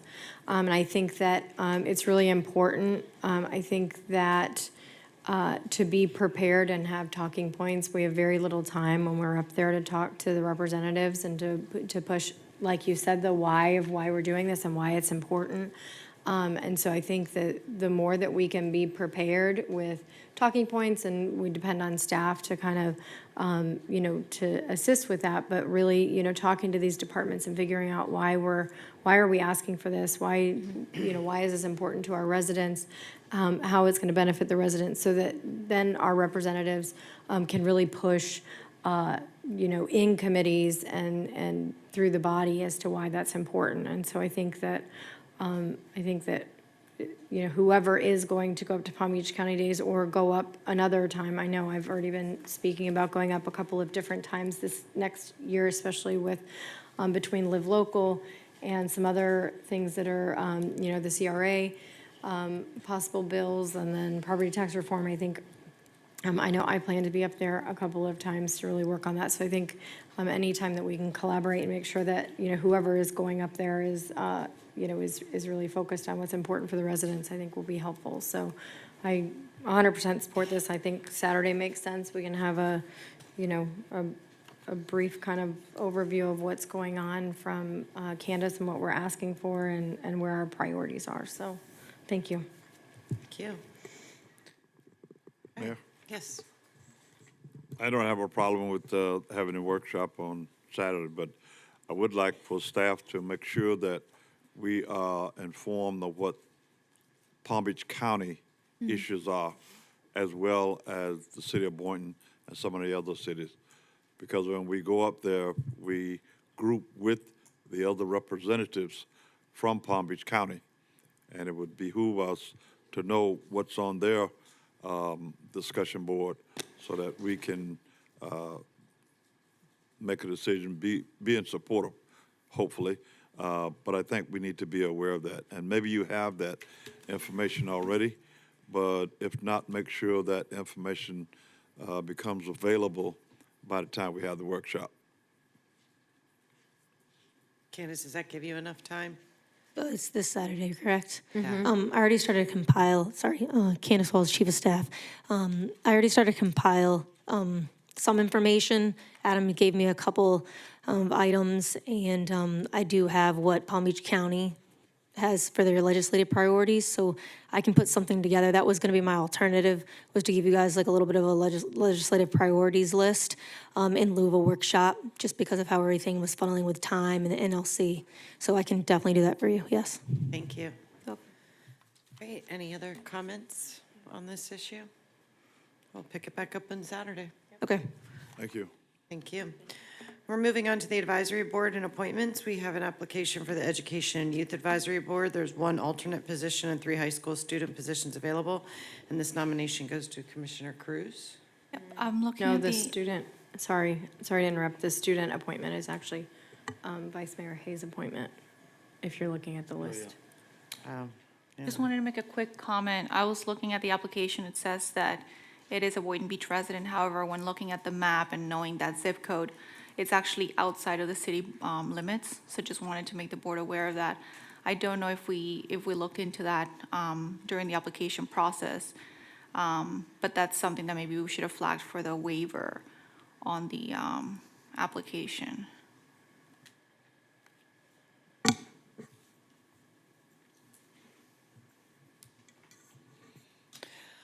Okay. Anyhow, if you want to make the appointment, feel free. Yeah, feel free. There's only Yeah, I'll the look- one applicant. so- Is it down to me now for the? Yeah. The student? Yeah.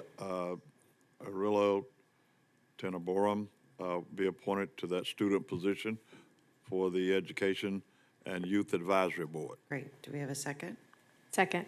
So for technically, on a legal discussion. term, does For he have to amend his Provision motion? For the motion. Actually, I have to defer to Maylee. She does all of that I'm not involved in any of the appointment stuff, so I didn't see the application. I was not aware. No, but as far as process goes, is there a requirement because this applicant lives outside of the city limits? Yes, they That would- you would need to incorporate the waiver provision in the motion? Correct. That's what I was trying to say, thank you. Okay. Okay. So, And also, I think you need to be a registered to vote in Not when Palm it's a Beach County. student, because you can't be a registered Right. voter, because you're under the age of 18.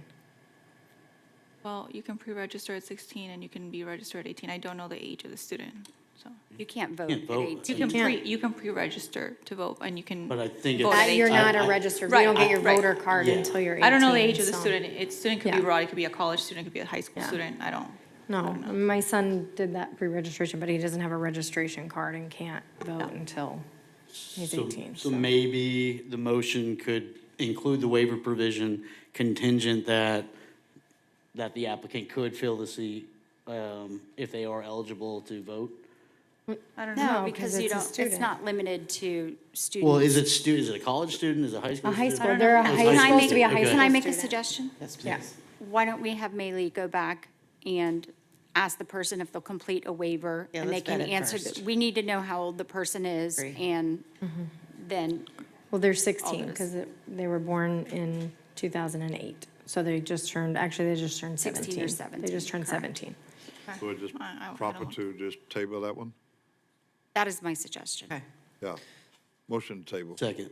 We have a motion to table the student member of the Education Appointment and Youth Board. We have a second. All those in favor say aye. Aye. Aye. All those opposed say One- nay. Can I Motion just say, passes I'm sorry, really unanimously.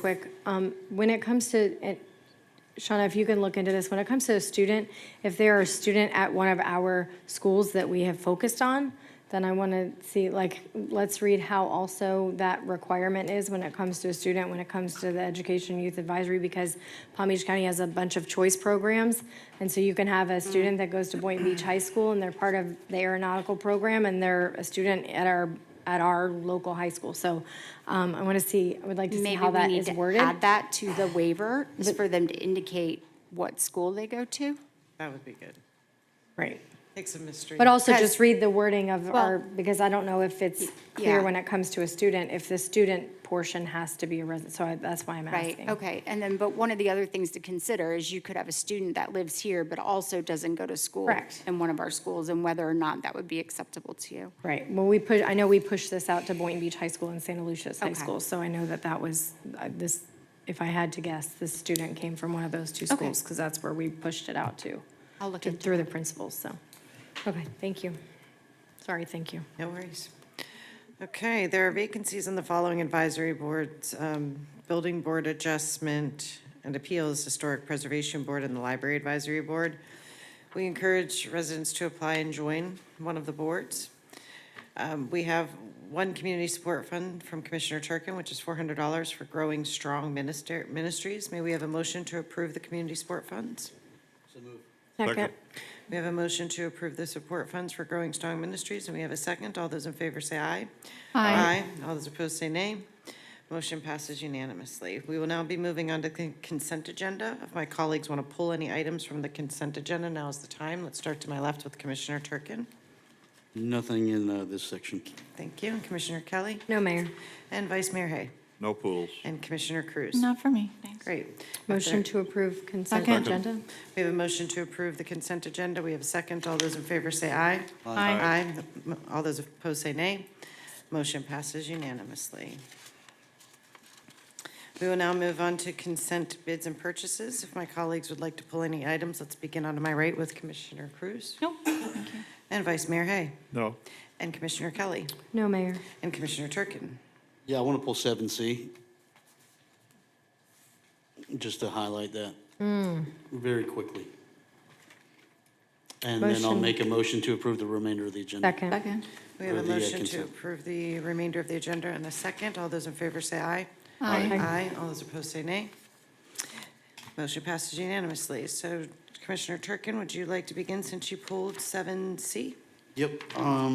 Yeah, I just wanted to highlight the significance of the demolition of the Boynton Beach Inn and, looking at, two nuisance properties, the former Homing Inn and the Boynton Beach Inn. These have been properties that have drastically vacuumed the police department's resources, fire department's resources, city's resources, been an eyesore in the community, and just been a hub of crime. And so I think this is a huge moment for the vision of Boynton Beach to revitalize this entryway feature in our city. And I really look forward to the direction that this commission is going to move towards as far as what we want to incorporate there. And I know the mayor's seen it, seen some socials. I read through the comments from some of those residents' posts, and people are thrilled and super excited, to see not just the Homing Inn be revitalized, but the Boynton Beach Inn, to be now considered a piece of history in our city. And so, with that, I'll make a motion to approve. Second. We have a motion to approve, and we have a second. All those in favor say aye. Aye. Aye. Aye. All those opposed say nay. And motion passes unanimously. That was ordinance number, I should go back, R25289. Okay, we have 3 public hearing items. There will be a public comment. Public comment will be permitted on each item. I will turn to the clerk to read 8A into the record. This is a second reading, so are there any changes to the item? Proposed ordinance number 25-018, second reading, an ordinance of the City of Boynton Beach, Florida, amending Chapter 14, Motor Vehicles and Traffic, Section 14-5, stopping, standing, parking, or storage prohibited in specific places, and creating new sections thereunder, providing for conflict, severability, codification, and providing for an effective date. Thank you. Good evening, Mayor, Vice Mayor, Commissioners. Yes, there was a edit, but also I have a PowerPoint that should be, okay, there it is, thank you. So I'm going to go over the PowerPoint, which also has some information you guys requested during the agenda review, which Planning and Zoning will go over the second half of that.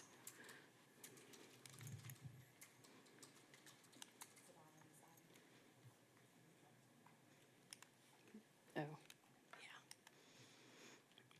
yeah. Okay. So the proposal of the ordinance amendment, the concern is safety. Parking on the right-of-ways and interfering with the flow of traffic and access emergency vehicles. This is the reason why the ordinance is coming about. So we're just refreshing your memories since it's been a little bit of time and the public's. Parking within the safety site triangle, blocking visibility. Parking over sidewalks, causing pedestrians to walk into the road. Blight, vehicles parking on front lawns. Maintenance, causing damage to swales and drainage infrastructure. Regulations have not been updated in 20 years. The Boynton Beach is the only city within the county that does not strictly prohibit parking on the front lawns, sidewalks, and swales. Some of the update highlights is we removed language allowing vehicles to park in the right-of-way. We added language prohibiting parking, stopping, standing at any time of the right-of-way, public or private yards, swales, easements adjacent to paved or unpaved roads. We also add an exception allowing temporary parking in the yard for social or other events held at a residence, providing such parking should not exceed 8 hours in a 24-hour period. Here we have an example that if you were to approve the ordinance as it stands now, which the edit was we removed the extra verbiage that went along with the sidewalks. We left it as the original, it just says sidewalks. But this is an example of one of the roads that we commonly get complaints about parking on the street. So if you approve it as is, this is an example that there is parking available for how many houses on that road. So we put little cars there to show like how they can park, including on the apron. And then this is another example of another common area that a road that we get complaints on, where they park in the streets, you can't get through. So these are some houses that, again, this kind of gives you an idea, utilizing their garages and utilizing their carports as parking, because those are required parking spaces available. So again, these are about the numbers of cars that would be, fit with the ordinance if you approve as is.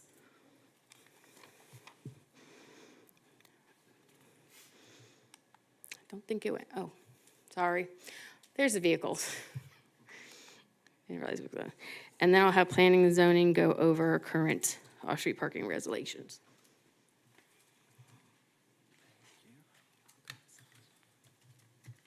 All right.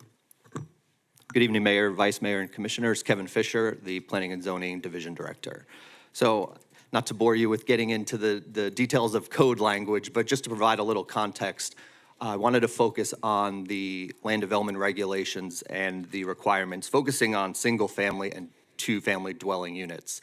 Before I do that, I think it can be easier to visualize parking requirements when we're talking about commercial uses or multifamily.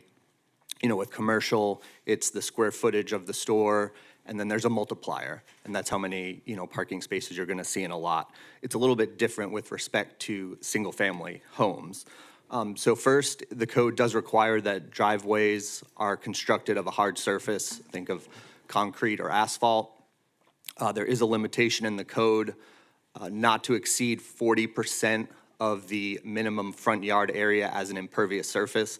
So you can see the little drawing, I'll call it there on the left. You can see that front yard area that's hatched. That's where that 40% impervious limitation is. Another thing to note is for the parking requirements for single and two-family homes, the driveway may be used to satisfy some or all of the parking space requirement. Obviously, the garage spaces count as well.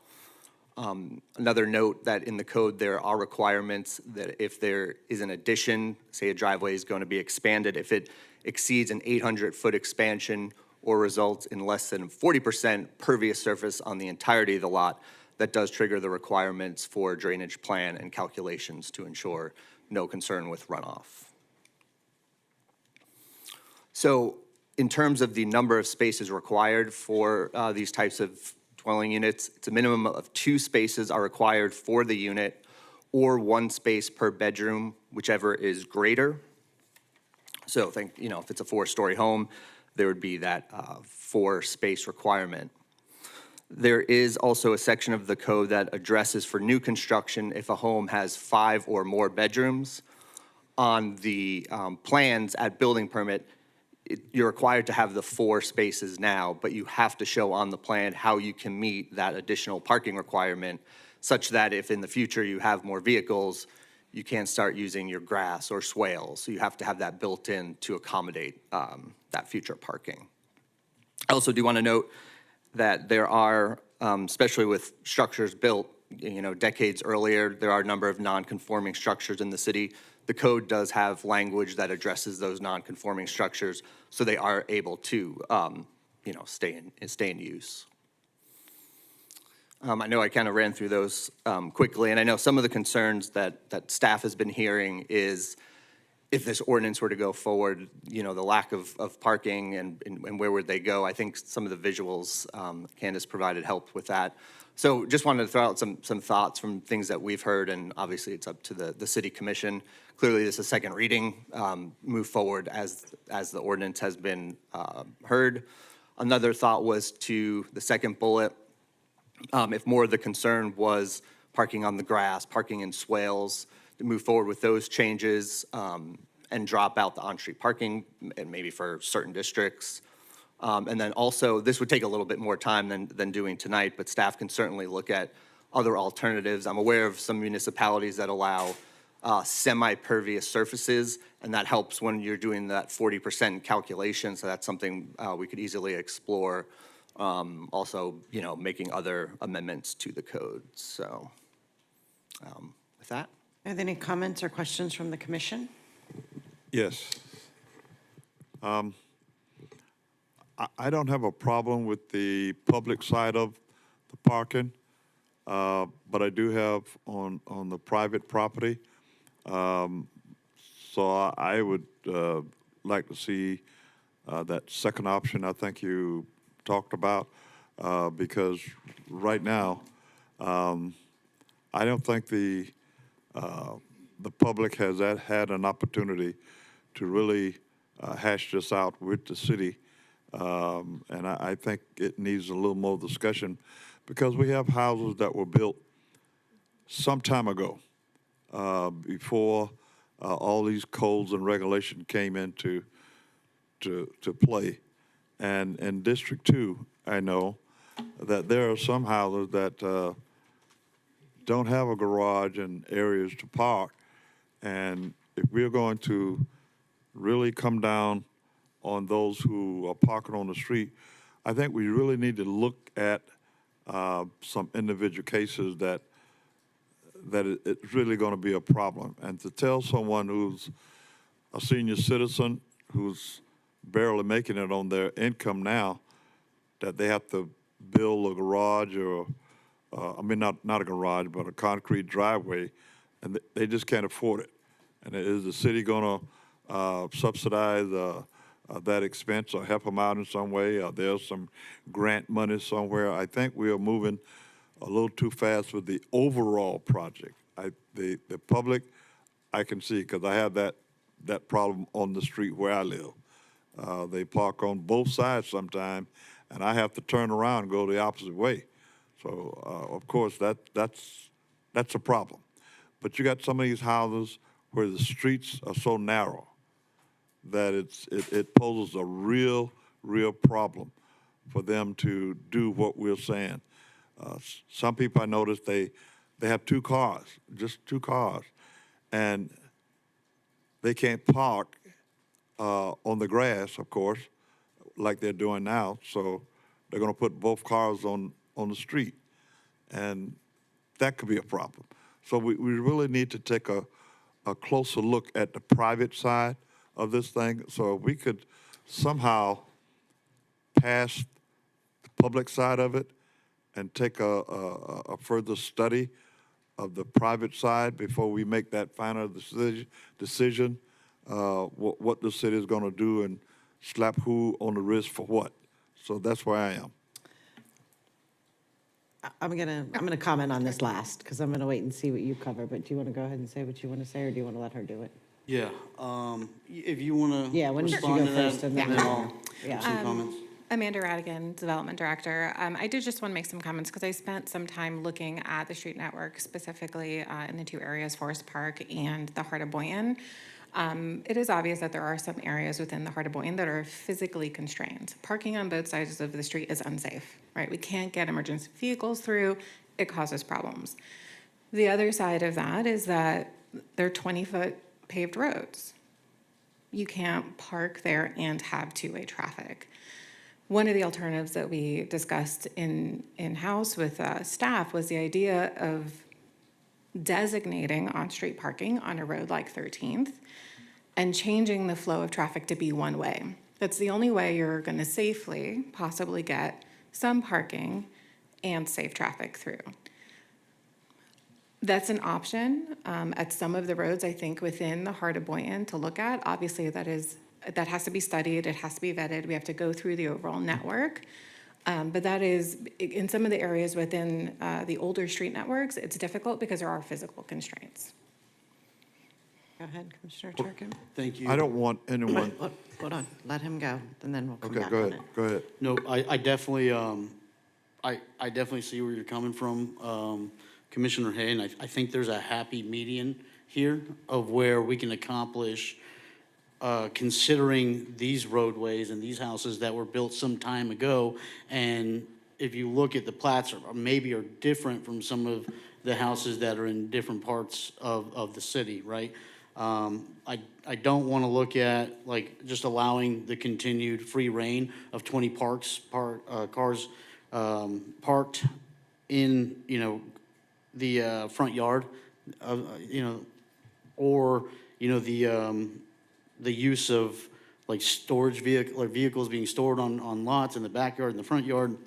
And, so I think there's a reality where we can look at maybe identifying what those roadways are gonna be that could be converted in one way to accomplish what Commissioner Hay is saying, as far as, looking at those properties differently because of the infrastructure there, while also being able to hold the bad actors accountable in other areas of the city that have 5 or 6 cars in their front yard. So I don't know, City Attorney, if there's a way that we could craft this language to where we exclude potential roadways that are being looked at for that one-way designation or consideration.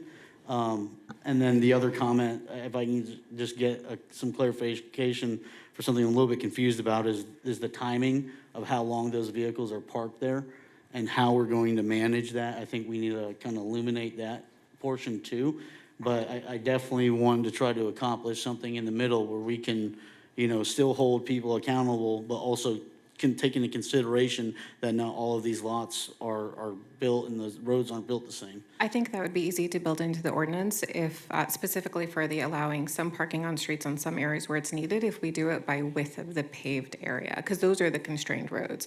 So you don't want to designate certain roads, but you could say, if you have 20 feet or less of a roadway, you're exempt from this while we study this, right? Because I also don't think it's a long-term solution because there is a post-safety concern. But that would be one way to draft it. I would draft it to say no parking unless designated by the city, and I would leave it by that. So you don't have to incorporate into the ordinance, and then we can designate those areas temporarily, and once you change direction, then it's a matter of putting up those signs that say on-street parking is permitted on this side of the road and those sorts of things. That would be the way to do it without having to come back and amend the ordinance again. I could understand that, and that's good. But I want us to understand that back in the 1950s, 60s, when many of those houses were built, what's done is done. But what I'm saying is that this city allowed violations to go uncontested. They should not have permitted many of those houses to be built as close to the road, for example, as they are. And for us to come back now and penalize those people for something that this city overlooked at the time that they were built, we need to really take another look. And I don't know if we could go do, I don't know, grandfather, I don't have the answer, but whether we grandfather in or we take them Vice piece Mayor, by what I can piece. say is if they were built legally, they are legally non-conforming and grandfathered in. There's two separate issues. There's the private property. Your house is where it is, your driveway is the maximum it could be. We actually have regulations that allow leniency for driveways on restricted properties. So that, the private property, there are no problems with. Those are already built into the code. No one's going to force people to expand driveways unless they're parking on the street. That's a different set of regulations, and that is not within the land development regulations because that's public property, that's the road. So there won't be any issues on the private side per se with their built structure unless they have 4 cars and only 2 places to park cars on their property. Let me ask another question. Thank you. If they're parking in the backyard, in the alley or whatever, and that car cannot be seen from the street as you ride by, is that a violation? If you can't see it from the right of way, then no, it wouldn't be cited. Now, again, like that would be a solution for some properties. Again, in these older neighborhoods, the street network is different. There are a lot of houses that are built up on the street and they have huge backyards. Yeah. but no way to get back there because the houses are built on each side. So there are physical constraints, and on the private side, like I said, we have lots of leniency for them. Usually in situations like this, there is on-street parking built to accommodate some of that. What I'm saying is the only way to accommodate that on some of these roads is to turn them into one-way. So what about the other side of this scenario where the alleys are paved, but they're not considered public street as such? If I drove down that alley, then obviously I can see it.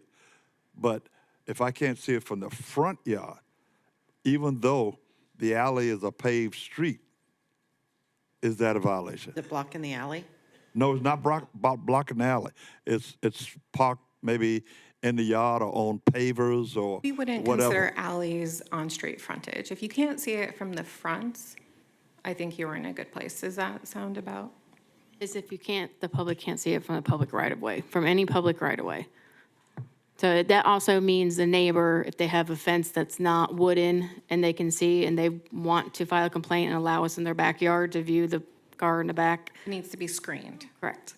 If the neighbor complained that, So any violation that's in the backyard or someone's property, if you can't see it from the road or the right-of-way, but your neighbor next to you has, like, you don't have a wooden fence, you have a see-through fence or a chain fence, and they want to allow code enforcement in their backyard to take a photo of your backyard, that's considered a public view.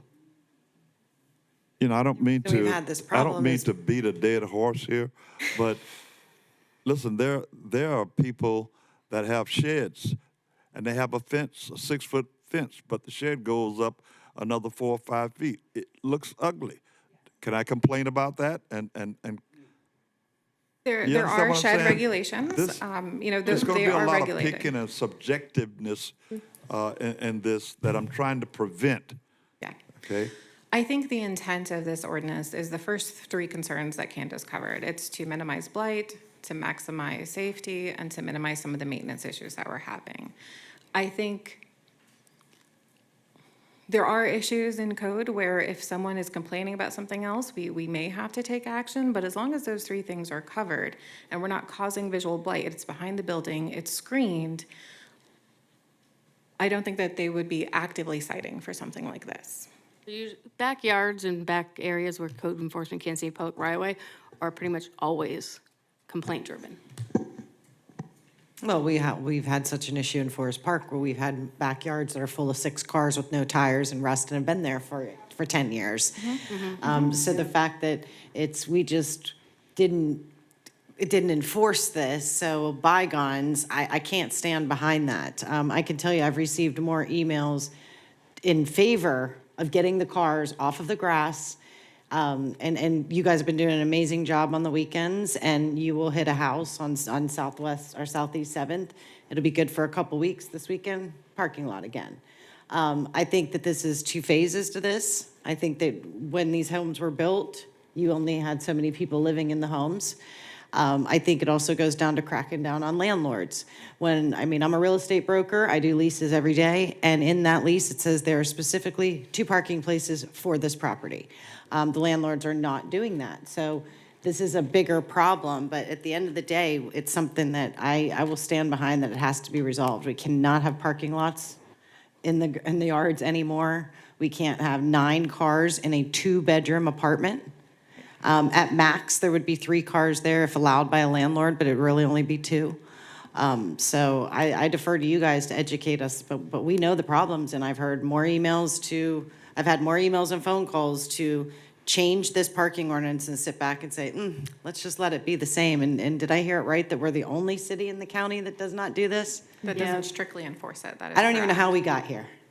I don't even know how we got here. By not changing it for the last 20 years. Right, and then we wonder why we've had a hard time rebranding the city, or why all the good things that we're doing, we still have that same reputation as I go out and the mayor of this city and have to defend this city every single day. We're lucky that we're not looking at toilets today, and I'm very grateful across the street, but we're never gonna clean up this city and the downtown with everything we have coming if you drive on Seacrest and you see multiple cars in yards. Yeah, and I agree with you, Mayor. And again, I think there's a way to accomplish both, because my concern is exactly that.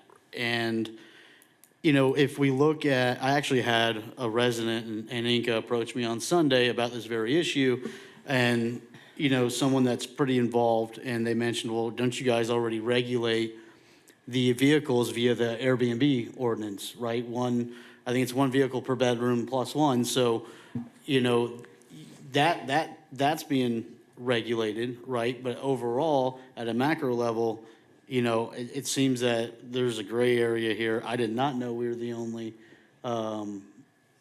city in the county, which, you know, is definitely concerning. And, you know, I think the other thing to think about too is property values, right?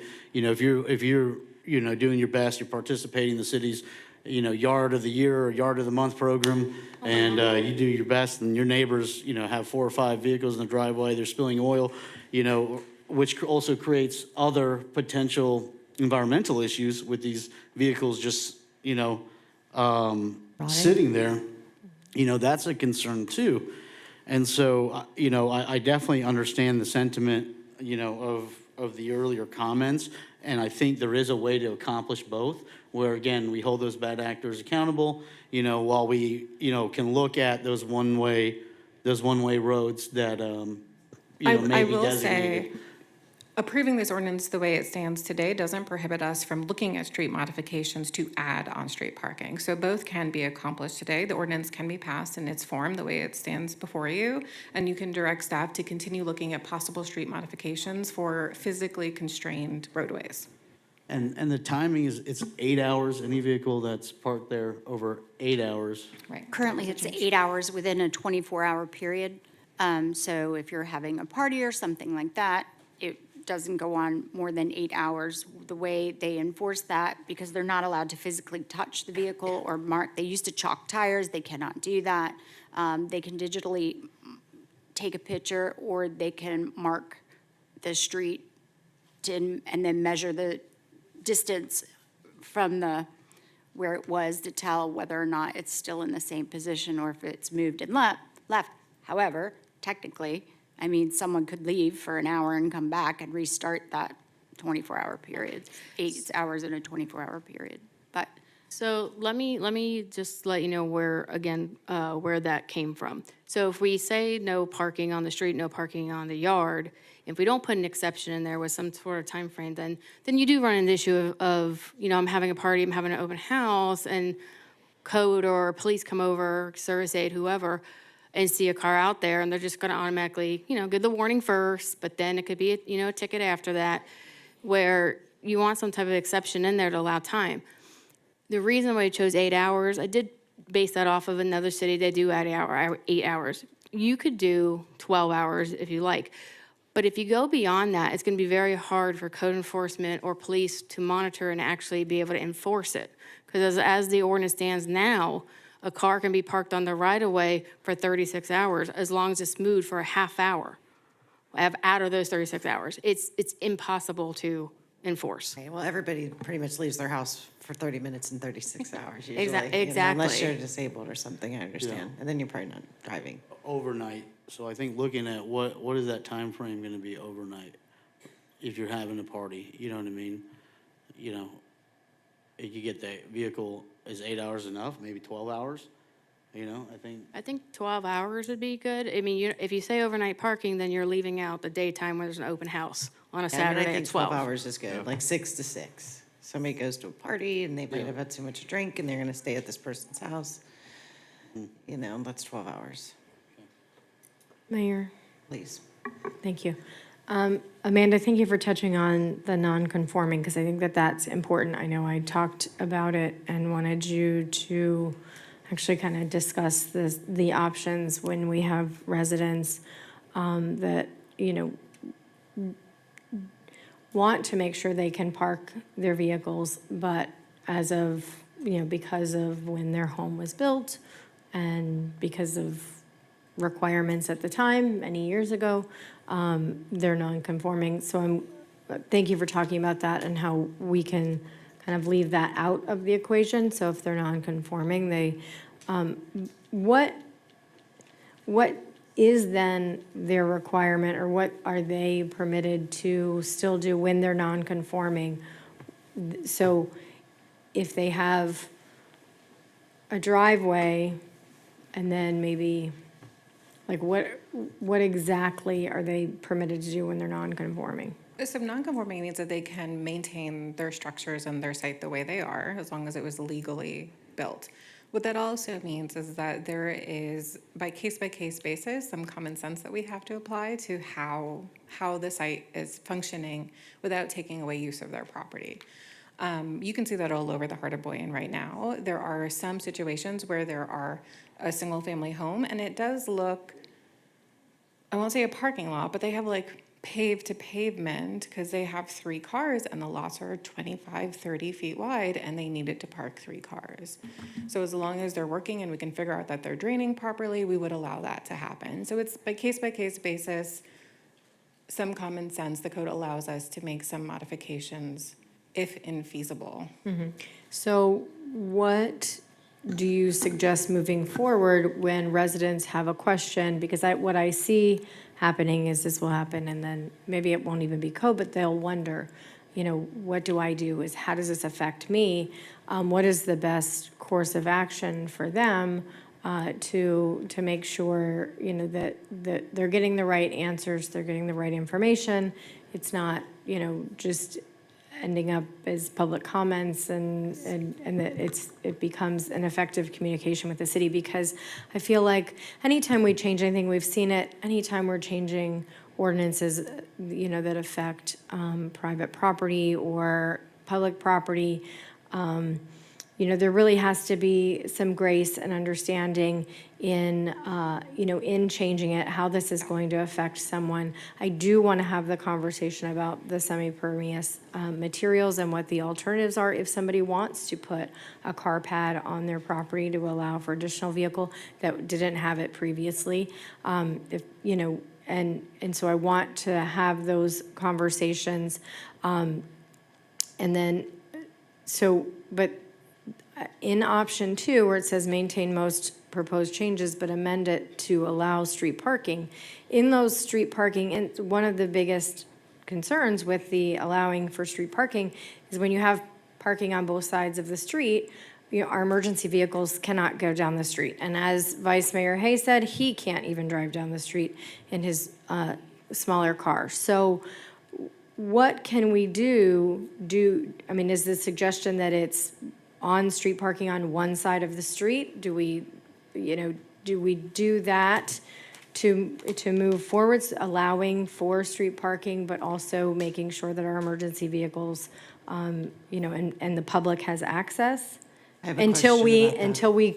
Until we continue the conversation about whether we're doing one-way roads or what we do. What does this amended proposed option look like? I also have a question is, how do you pick what side of the street?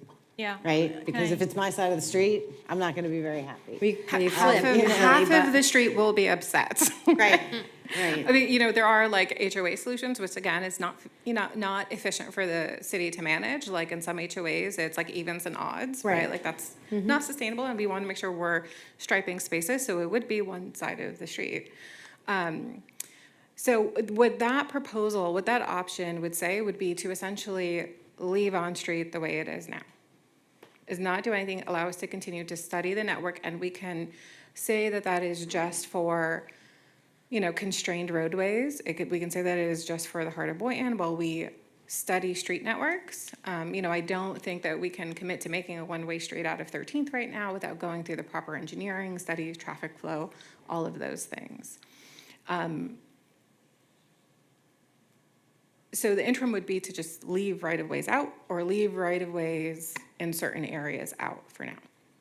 Kind of the status quo in some areas. Or we move forward with the ordinance and we start the study of converting some of these roads and see what's feasible. And then also we would need to educate, Yes. obviously, the community, just like we did on the bulk day. Yes. And it's going to take a couple rounds, and We'll create diagrams, we'll show people where they can park. Also, if there are any questions, like planning staff meets with people all day long. Our kind of general mailbox is pzmailbox@bbfl.us. If there are specific questions that people have, they can always email us. We'll set up time to talk to people. And we have a outreach coordinator in code enforcement, and I've already spoken to her to get with PD and code in their parking enforcement to actually create flyers, and they will not have the word violation on them. It's just an ordinance update, and that way, they know it's educational, and they will go door to door. We're going to do flyers in the mail, flyers at City Hall, wherever we can to get the word out and educate, and that's already in the process, the educational component. Let me say this. There are too many unanswered questions still for me to move ahead with this full project. I feel that, let me ask the what if. What if we have a senior citizen who's barely making it, but they agree to put a driveway in, okay, to try to be in compliance with whatever we decide here? Would there be any city assistance in any way to help them with this grant funding or whatever to help that senior citizen out who wants to comply but don't have the funding to do it? Would we be able to use CDBG or SHIP dollars for, I was just thinking that. I haven't been able to say anything the whole night. I want to say something real quick. All right, I agree. I understand your concerns, Commissioner Hay, with your district. I'd like to kind of have respect for you and your constituents with their concerns. I have a bit of a concern with the effective date of the ordinance being effective immediately, because I don't believe that gives enough time for staff to even adequately understand what they're going to be enforcing. So I do have concerns with that.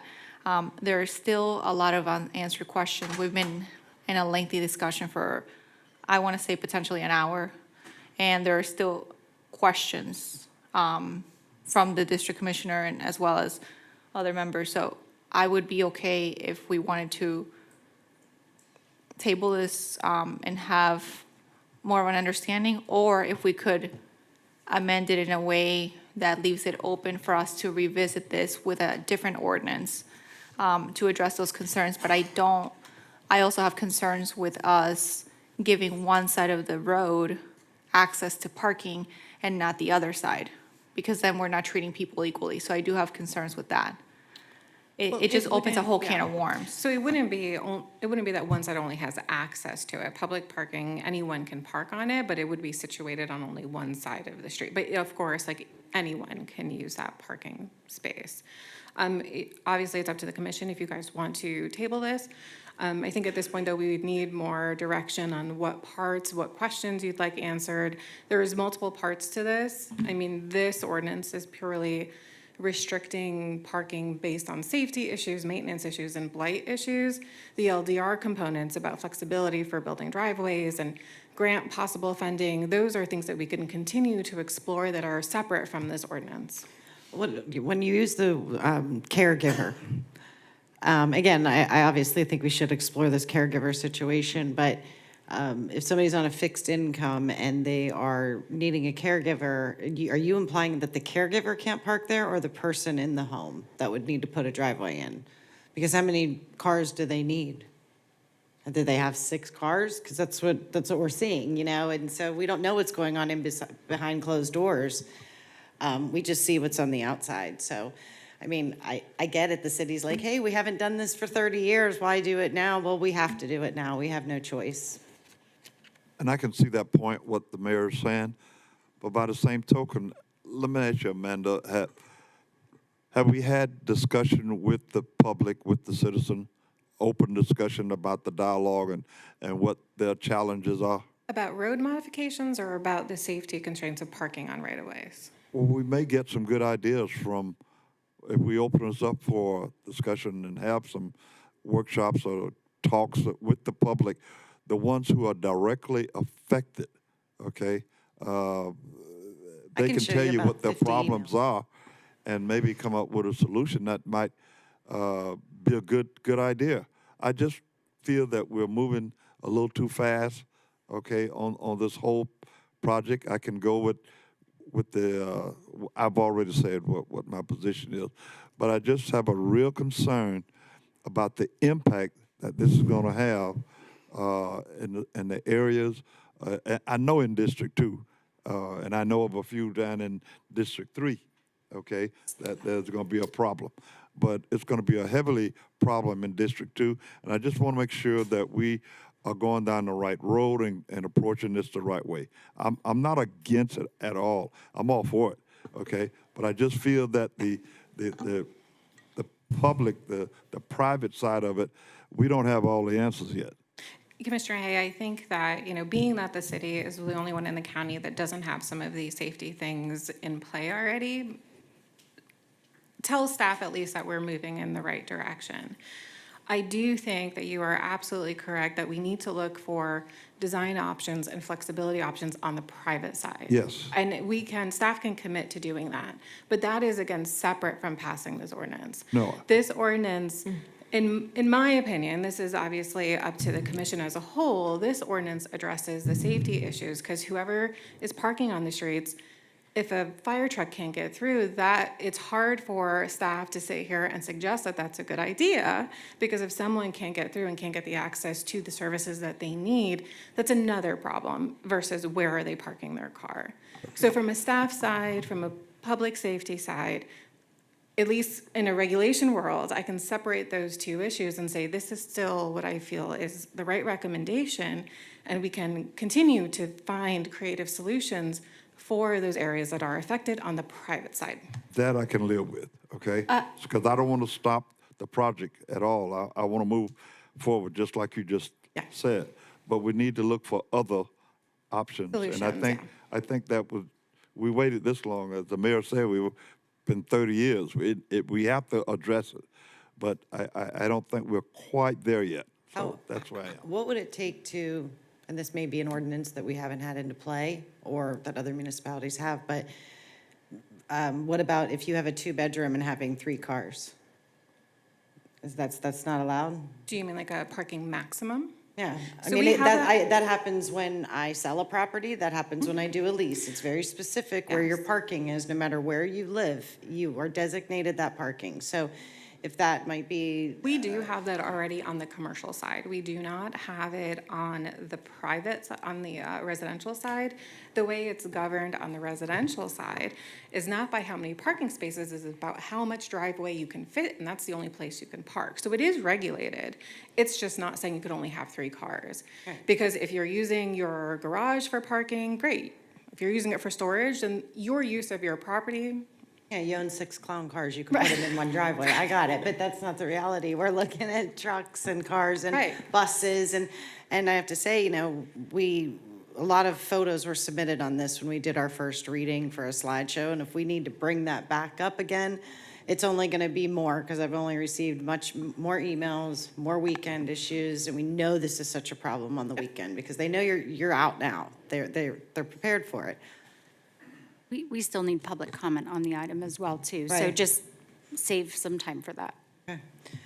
Do we want to? Is there any way to pass part of the ordinance without the questionable portion where we can move forward with the concerns and then maybe leave the rest to allow staff to do more research or what's the recommendation? That would be to remove the right-of-ways from the ordinance, meaning you're Yeah, only you addressing. would remove the enforcement arm of, and I think the dais is split here because we brought the parking ordinance forward, or the changes to 14-5 because it was asked.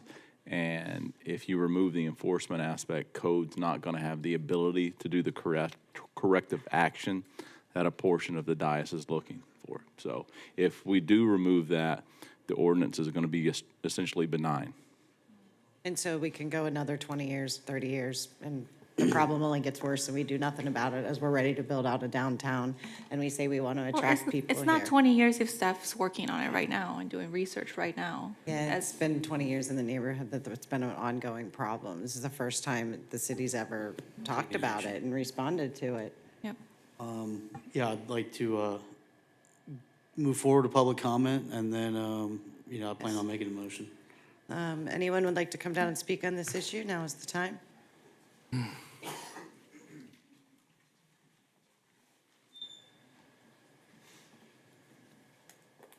Ramona Young. The horse has been beaten and revived and beaten again. And I hear you skim over certain things, but you don't get specific. I am originally born in New York City, and alternate street of the parking has been in effect for 75 years. Works very well, especially in the snow. And you put your car on one side of the street, the next day or whatever day it is, the cars go to the other side of the street. Nobody is exempt. Nobody's offended because that's the rule, and it's simple.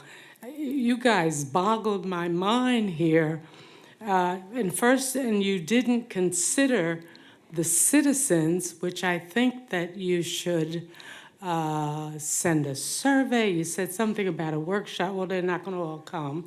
They're not going to all answer the survey, but if you send out a hard copy document asking them what their particulars are in their home, then you might get a better idea rather than stand here and say, well, it's this and maybe they have that, because you're only going from your perspective. You're not getting the whole city. So I would suggest a survey, which I talked about it previously, a survey of the people to see how they think. It's they that are parking. And alternate side of the street parking is simple. Out west Boynton, in some of the developments, they have odd days and even days. When you pull up to go visit a friend, whether it's a party or not, you park on the odd side today, and it's it's the street number that's the odd side. Whatever the house number is odd, or the next day is even. Don't make it, you guys blew it all out of proportion. And I think that if you even consider the seeds that I'm trying to plant here, that it'll work out. But you gotta ask the people. Those are the ones that are parking. Those are the ones that have 3 cars. Those are the ones that you should consider. Thank you. Thank you. Next, please. Susan Oyer, Boynton Beach. This is one of my favorite topics, so I'm excited for this. So I think you all need to be looking at it a couple ways. You need to say flat one car per bedroom, because whether it's an Airbnb, which I have 3 across the street from me, or it's, whatever, grandma has the house and all 5 kids move back and their kids and they all have a car. Whatever the issue is, and every family is different, but you all really should be looking at the no more than 1 car per bedroom, minimum 2 car, so that even a 1-bedroom house has 2 spaces in their driveway. I also think you need to look at doing something a little more eco-friendly. I have no problem with you parking on your grass. It's your grass. Get the cars the heck out of the street. People need to be able to drive down that street. Ambulances and fire trucks need to drive down the street. Park on your grass. If you kill your grass, that's your problem for having too many cars. I have no problems with that, but I know that's not the popular story. So, do what you want. But I really think you should be looking at finding a way to do the gravel or grid and gravel system, or a grid and grass system, so that you still have the permeability, but yet you have the parking and you have the structure. And I mean, obviously, I got the city commission to approve mine, and you all have been by my house at some point, most if not all of you, and it works very, very effectively, and I don't have flooding problems anymore, yet we're able to park and it still looks good. They do it everywhere in the rest of the world. Why are we not doing it here? And it would solve a lot of problems. It's not horribly expensive. It's dealing with your urban heat problem that you're doing the climate workshops on. So why not find a way to offer that as a grant and offer that going forward? I should not be the only house in this city that has a grid and gravel system or a grid and grass system. So I think that would solve a lot of your problems. I've seen a lot of my neighbors who've done that. They have the straight driveways, but they have a 4-bedroom house.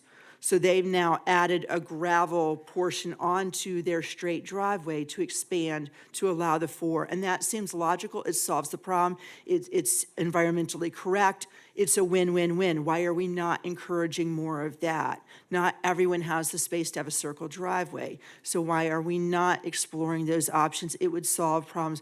But I absolutely think you need to have no more than 1 car per bedroom, except for that 8 hours, because yes, we're all going to have family and friends over for birthday parties or holidays.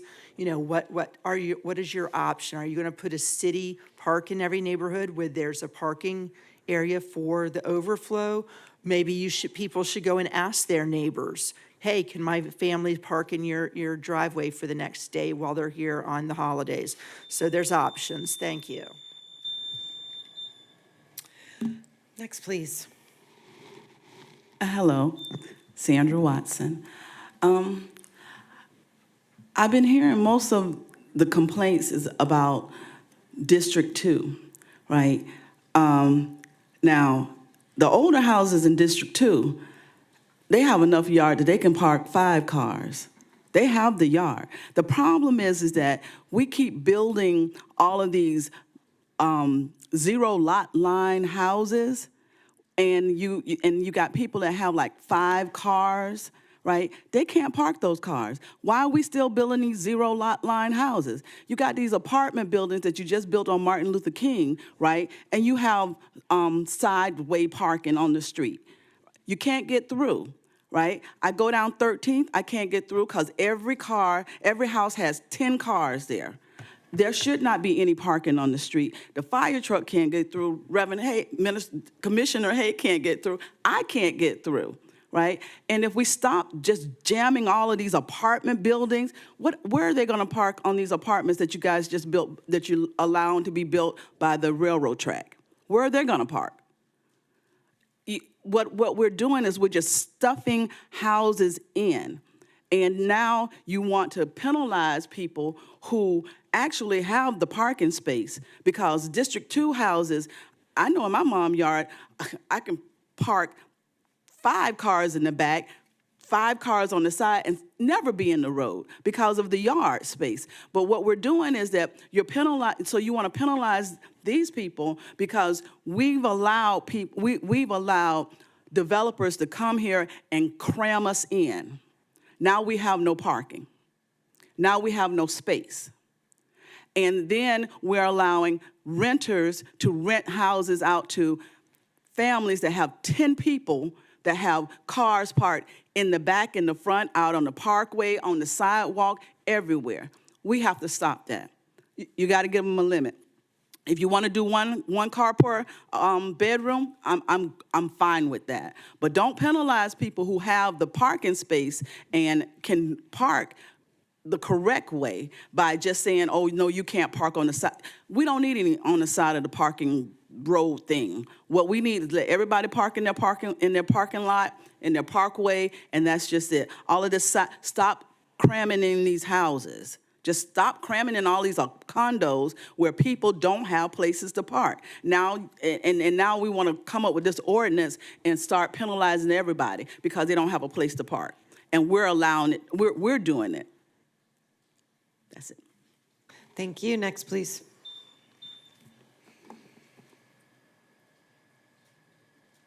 Good evening, Barbara Reedy. The town I grew up in had alternate street parking, and it was tied to the date of the month. Like today's the 4th, you get to park on the even side. And when tomorrow morning came, you had to get up bright and early and move your car to the other side of the street, you know, like 10 o'clock or something. So I think that maybe that would be an alternate idea. I understand the idea and what the goal was, putting the soils in. I mean, it was a good goal to try and stop the water from running downhill and flooding the other area. But the spoils have caused their own problems. The mailboxes are leaning. The asphalt at the side of the streets are crumbling.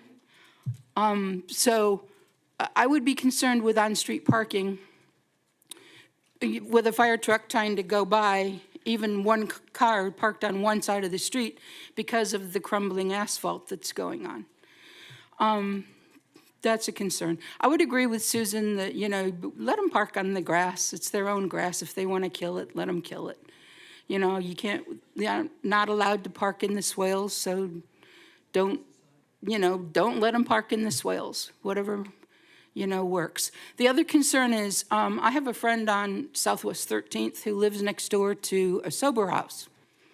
I'm wondering how sober homes are being addressed, because the sober home next door to her has 10 cars being parked at the sober home, and they're in her swale, in her grass, blocking, basically her property with all of the cars at the sober home.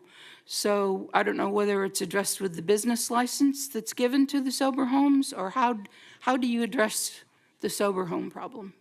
Because those people, if you allow 4 people per bedroom, or however many people are allowed per bedroom, and there's 4 bedrooms, now exponentially you've got 16 cars potentially. So, I don't know, just another worry. All right. Any other public comment? Hey there. Kimberly Chase here to speak about Grayson Heights. Tom, there was a real brief part of this discussion of parking where, Tom, you said, oh, we don't have to worry about the Airbnbs. I came here a year ago and spoke with you. You've done nothing. So let me tell you what happens with parking in an Airbnb neighborhood. There is parking on both sides of the street. When I've called about it, I've been ignored by code. The police have told me to have the cars towed. They're parked in front of my house.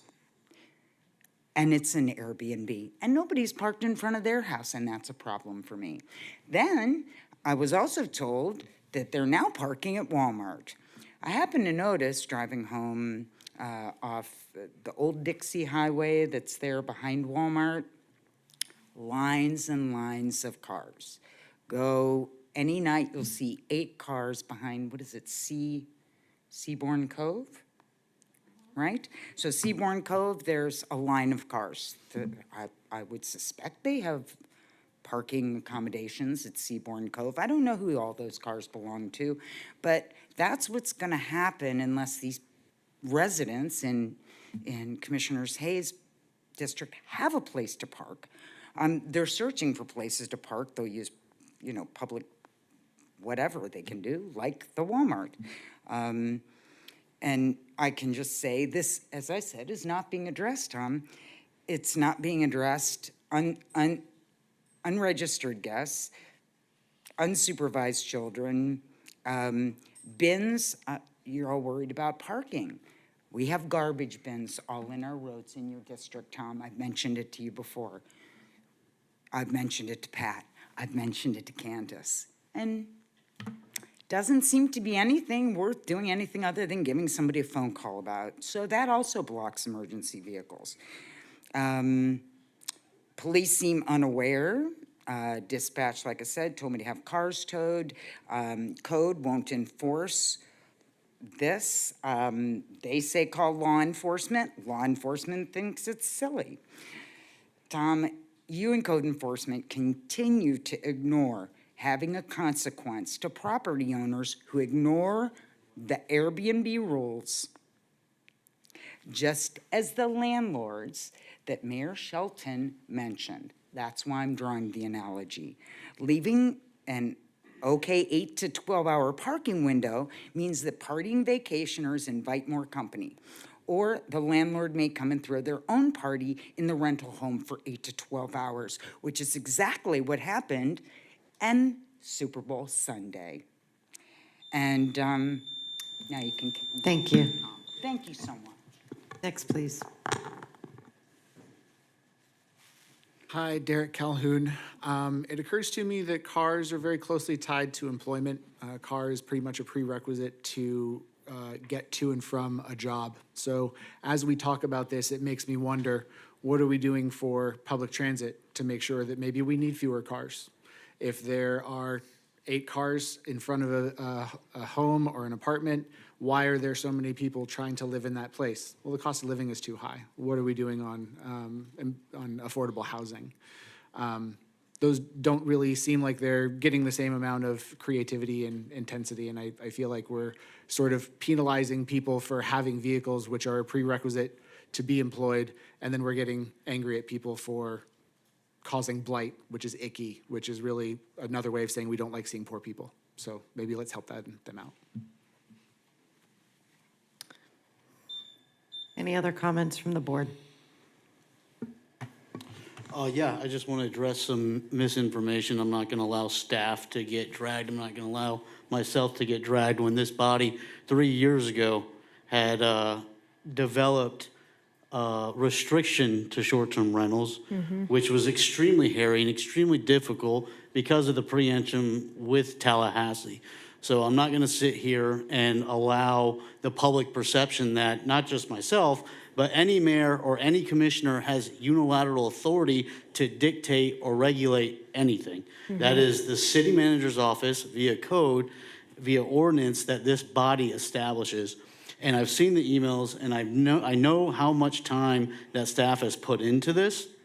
There's only so much the city can do. Everybody is entitled to their property rights. And I brought this forward because I had... Please keep. Ma'am. Yeah, ma'am, if you're going to explode, I understand. But just, we don't need the disruptiveness at the moment. So, Continue. so it's important to identify that when there was an issue, this body collaboratively decided... Ma'am. Please. Please, just know you had your moment for public comment. And you can talk for yours. And it is important to identify that this body listened and created legislative policy to then allow code enforcement to regulate those issues. So I know how hard this staff works. Nobody is perfect, but I'm not going to allow that perception that they have done nothing or this body has done nothing to regulate short-term rentals. That is unfair to every person who sits up on this dais. That is unfair to every person who works hard for this city to continue to make it safe and a place that we want to call home. So, you know, I'm going to call that out, and you know, I'm disappointed to hear that, you know, staff is, staff is being addressed that they don't do anything. Because I will say, as much of a hard time we give Candace and her department, you know, that is one of the hardest departments to be in. You're damned if you do, you're damned if you don't. You know, one area of the city has those issues, another area of the city doesn't have those issues. You know, with regards to this ordinance, you know, what I've seen in my neighborhood is the abandonment of vehicles stationary in grass lots. I'm not sure what the issue is or how prevalent it is in other areas of the city, but I know from my residents and my neighbors, they don't want to see these inoperable vehicles staying, you know, parked in these areas, you know, night after night after night. And I think that's all what we're trying to accomplish here is, you know, we don't want to penalize anybody. And what we want to do is make sure that we are holding ourselves to the beautification standards that our residents deserve, you know, that we're not even on par with the county. And so, you know, with that, I'll make a motion to approve this ordinance with the adjustment of moving the hours from 8 to 12? Correct, and you also want to include the portion relating to, except where authorized or designated by the city. Yes, yes, yes. Can we also work on the effective date to give staff a reasonable amount of time to train, to know what they're doing? Agree, and Maybe notice to January educate. 1st or 3 Educate- months? And also, Yeah. can we Yeah. have a meeting? I know that there's a lot of concerns in District 2. Can we have staff have a meeting in District 2 to talk about that? Because I know that Commissioner Hay had a lot of concerns. We should Or invite or District anywhere 3 really, too, that's, yeah. anywhere that the community's concerned, so that before the effective date of the ordinance, so that staff has time to have those conversations. And we have a can motion, modify. so And we can make any changes. I mean, we'd have to hear it again, but if there's significant changes that need to be no, I made. can change it based upon the direction. So what I hear right now is a motion to approve the ordinance with an addition to allow parking where designated by the city. Yes. An effective date of January 1, to change the parking to 12 hours and a 24-hour period, and direction to staff to have a meeting in District 2 prior to the January 1 effective date. I would say 90 days. We're going into the holidays. February 1 effective February date. 1. And I also think that we need to add some type of education into District 3 and communication. Yeah. That's, again, people Galton aren't going Harbor to come also to the has street meeting like they parking, so will. I would suggest we do it in every district where these ordinances will be relevant, so we could do one in each district if necessary. And the date for that meeting in District 2 and wherever else needs to be set, maybe not now, but what is this? This is November, at least by our next meeting. Well, have the date set, but, okay, so would you like the meeting to occur within a certain time frame? By the effective date, I think is Before what was the stated. effective date. Effective date. At least one meeting. But you want it Yeah, scheduled, That's fine. but you want it scheduled prior to our Before next the meeting? effective date. Before the effective Before date. the effective date. And I ask the board to keep in mind that when people can't attend meetings, their emails can be just as much as public record, and public input, I should say. So take those into consideration, that we are going to the holidays. Some people have kids, some people work evenings, they can't be there. So if you get community input, take it for what it's worth. And we'll be sure to share the print materials with you all in your email, so you all can forward it to constituents that you get direct access to. We have a motion. All right, let's clarify the motion Yes. for the record. A motion to approve the ordinance as amended to allow 12-hour parking within a 24-hour period, to allow parking in areas designated by the city, and to also provide effective date for February 1 with a meeting in District 2 prior to the effective date, and District 3 prior to the effective date. And District 1 as well. Well, And really district- just citywide. Just And citywide. citywide. Okay. And who made that motion? I will second it. So we do have a motion and we do have a second, and Were I'm you not going okay to with that repeat all Yes, of I'm that. okay with that. Yes. All second those it. in favor say aye. Aye. Aye. Oh, no, it's roll call. Roll call. Oh, roll call. I got it, see? It's roll call. Very good. It's getting to be 9 o'clock, so I'll do that about 3 more times, but. Commissioner Kelly, Yes. Commissioner Turkin, Yes. Commissioner Cruz, Yes. Vice Mayor Hay, Yes. Mayor Shelton, Yes. and roll call vote, the motion passed unanimously. Thank you. Thank you, Amanda. Okay, moving on, I'll turn to the clerk to read 8B into the record. Proposed ordinance number 25-034, second reading, an ordinance of the City Commission of the City of Boynton Beach, Florida, amending Part 3, Land Development Regulations, Chapter 2, Land Development Process, Article 6, Impact and Selected Fees, to establish a phase implementation schedule for the city's mobility fee, providing for codification, providing for severability, providing for conflicts, and providing for an effective date. Okay, so this is the second reading. Are there any changes to this item? There have been no changes to this item. Okay, that being said, are there any comments from the commission? No. Do we have any public comment on this item? If so, now is the time to come down. Okay, if there's nothing else, may we have a motion to approve proposed moved. ordinance number Second. 25-034? We have a motion from Commissioner Turkin and a second from Vice Mayor Hay. Let's turn to the clerk for a roll call.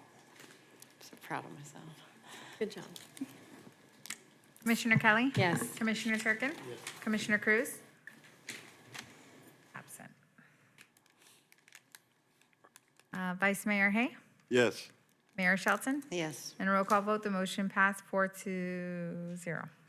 Okay, moving on, I'll turn to the clerk to read 8C into the record. Oh, yeah, I'm sorry, you needed a second, right?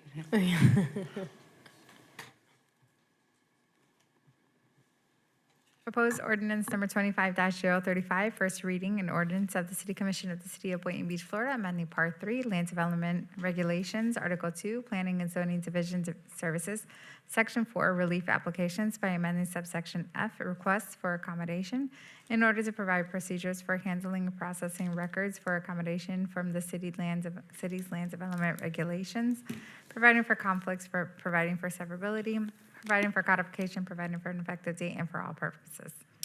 So this is the first reading. Would you like to start your presentation? Yes, good evening, Commissioners. This ordinance is. Can you stems please from- state your name for the record? Oh, yes, so sorry. George Lagos, City Legal Department. This stems from State Bill 954, which was actually enacted and has become Florida Statute Section 397.487. The specific subsection of that statute is subsection 15, which actually requires municipalities and counties to enact ordinances regarding the establishment of certified recovery residences. The effective date of the statute was July 1st of this year, 2025. The deadline for counties and municipalities to enact such an ordinance is January 1st, 2026, thus the speed, of course, that we're bringing this up to the commission for first reading and then subsequent second reading. The section that's being added, it's actually an entire section of the, let me go to the actual component here that I had. It's under subsection F for requests for accommodations. Rather than parsing in and adding in additional language into subsection 1 of F, we entered in an entirely new section specifically for the statute to comply. And so we're just trying to make sure that the city ordinance complies with Florida statute before the January 1st, 2026 deadline. Okay. Have any questions as far as? Any comments or questions from the board? No. Public comment is permitted at this time. Anyone like to come down and speak? Mayor, there's nobody online either. No. There's nothing else. May we have a motion to approve proposed ordinance number 25-035 on first So moved. reading? Second. We have a first and we have a second. All those, roll call. Commissioner Kelly? Yes. Commissioner Turkin is absent. Commissioner Cruz? Yes. Vice Mayor Hay? Yes. Mayor Shelton? Yes. And a roll call vote, the motion passed 4-0. Great. Thank you. So there is no city manager report. Moving on to the regular agenda. I'll turn to the clerk to read 10A into the record. This is the first reading. Proposed ordinance number 25-036, first reading, an ordinance of the City Commission of the City of Boynton Beach, Florida, adding Chapter 2, Article 4, Section 2-60 to the City Code of Ordinance entitled Public-Private Partnerships, establishing procedures for public-private partnerships and unsolicited proposals, providing for codification, providing for severability, providing for conflicts, and providing for an effective date. Staff, do you have a presentation? Good evening, Ian Grigorczyk, Assistant City Attorney. In 2015, the City Commission passed a resolution for public-private partnerships. In 2024, the Florida statute was amended and updated regarding unsolicited proposals, so we would just like to update our ordinance accordingly. What this ordinance does is implements that process for the city to receive, review, and proceed with unsolicited P3 proposals, and also implements an application fee of $25,000. Thank you. That's it? All right. Great. I like that. With that presentation, I don't really understand what this is doing differently. There's not a lot of. Previously there was an ordinance, and this is something that should really be codified and be in a codification, because what happened when we had a previous public-private partnership, staff was not aware of the ordinance requiring a fee for an unsolicited P3 proposal. Therefore, the fee was not collected. There were other requirements that staff did not do. So this is, what this is doing is creating an ordinance so that people will know, and it will be on the books as this really should be the proper place. And it also requires that if someone comes to us and presents us with an unsolicited P3, they have to provide a $25,000 application fee because of the cost that goes into staff's time and work and having to assess whether or not it's something the city wants to do and whether it's feasible and appropriate for a P3. So what do we currently require for a P3, for an unsolicited P3? Anybody can just come and solicit and say, I want to do this, and they just pay $25,000 and they get it? They don't necessarily get it. There's So a then lot what's that the has to go. process? So a P3, just so you're aware. Public-private partnership. Yeah. With regard to the process, and that's the problem, the process is a little bit unclear, and that's why we're essentially codifying it so that it's aware. But I believe the fee now, and don't quote me because I don't have the resolution in front of me, is $15,000. And so if we don't expend all of that funds, they do have a mechanism to get anything that wasn't expended back. But there is an initial fee of $25,000 to actually, for the city to consider their bid. And this is in alignment with Florida statute, and that's why we're making this change now. Correct. Right. So it's not something that we've just All right. No, this is came not out of the something. sky. This is something that correct. was This- on the books. This is doing two The law things. changed, and we need to This change is- it. Right. This Right. is doing two things. It's making an ordinance so that if in 10 years we're all gone and you have a new city attorney and a new procurement person and we get a P3 proposal, if it's just a resolution, no one's going to go through and scan through all the resolutions. So this, by codifying it, it ensures that people who are applying know what the rules are and that new staff that comes on board and the commissioners also know.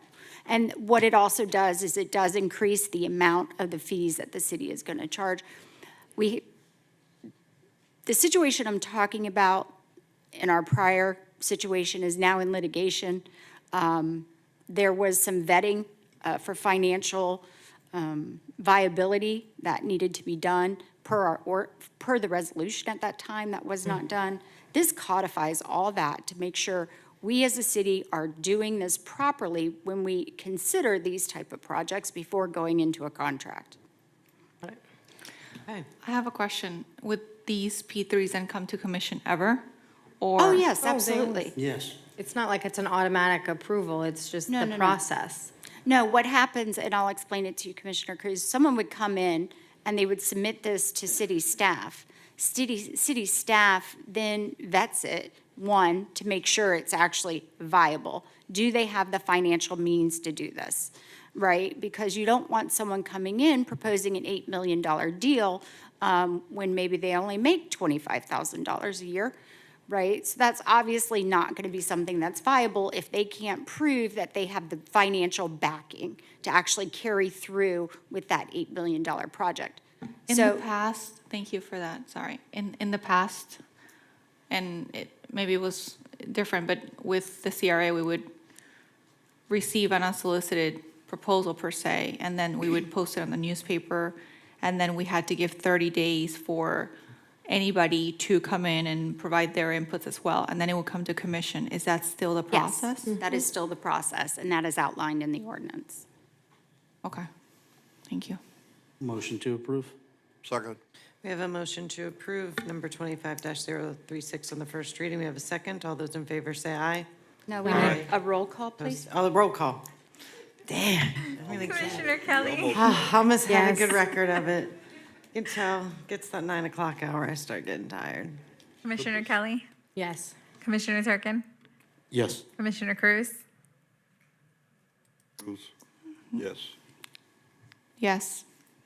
First reading. Vice Mayor Hay. Yes. Mayor Shelton. Yes. In roll call vote, the motion passed unanimously. Okay. Yep. Moving on, I'll turn to the clerk to read 10B into the record. Proposed ordinance number 25-037, first reading, an ordinance of the city of Boynton Beach, Florida, submitting to referendum an amendment to the city charter, adding a preamble to the city charter to establish the foundational. I'm sorry. Never mind, we'll talk later. I have a couple questions. Okay.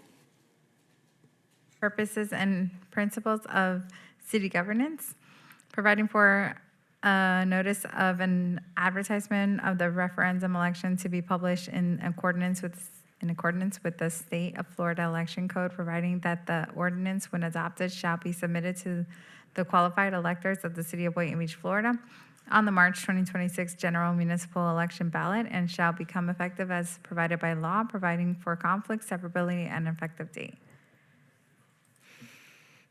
Staff, go ahead.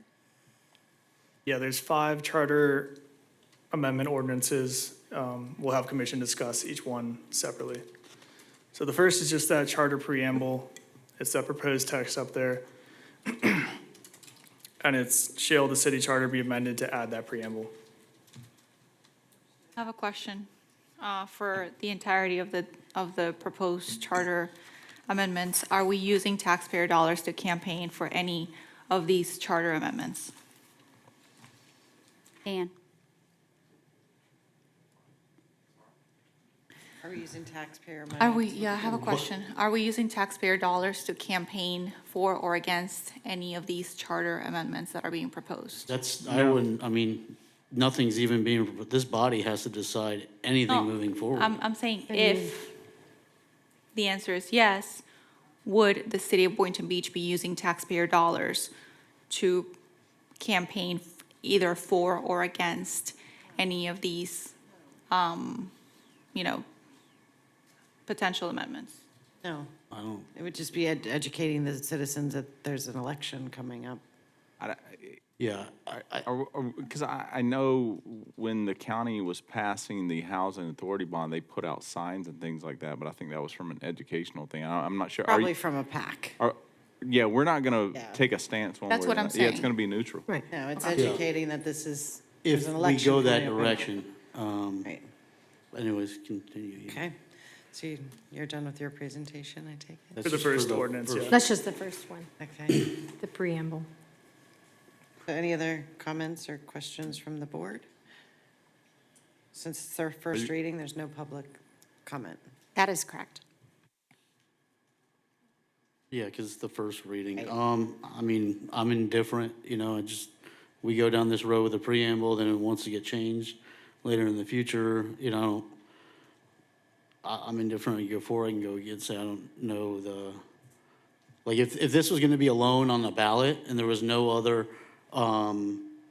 charter amendment, I would not go for spending taxpayer dollars for a preamble that has no direct effect on anything. Right. Besides of like, hey, this is what we're gonna do. This one should have You been know what I last, mean? is what you're Yeah, saying. so Right. Yeah. I think that's actually a great point, Commissioner Kelly. I think I would address this if we move forward with anything else that would be discussed. If this is the lone thing that's going to be on a ballot referendum, I'm not going to be in favor of utilizing taxpayer dollars to get this on a ballot. I agree. In that case, then, why don't we table it until we address the other charter amendments, and then we can come back and address whether or not we do. Motion to table. Second. We have a motion. Okay, so we're just good. No, so you have to vote on. Oh, so there's a vote, okay. So we have a motion to table, which one is this? 25037, right? Yeah, And 10D. do we have a second? All those in favor say aye. Aye. Aye. Aye. All those opposed say Aye. nay. Okay, motion passes unanimously. Now, moving on to the next one, I will turn to the clerk to read 10C into the record. Proposed ordinance number 25-038, first reading, an ordinance of the city of Boynton Beach, Florida, submitting to referendum amendments to the city charter, amending section 3 to require continuous residence within the city for at least 1 year prior to filing to run for office, providing for a notice of an advertisement of the referendum elections to be published in accordance with the state of Florida election code, providing that this ordinance, when adopted, shall be submitted to the qualified electors of the city of Boynton Beach, Florida, on March 2026 general municipal election ballot, and shall become effective as provided by law, providing for conflict, severability, and an effective date. Okay, is there a presentation? Or is it pretty? I have the same dry? PowerPoint for each one of these Yeah, it's- ordinances, if IT can pull that up. All this is doing is adding the word continuously into the charter, section 3. Right now, we already require that you need to be a resident for 1 year to run for an election. This is just requiring continuous residency. And the next slide.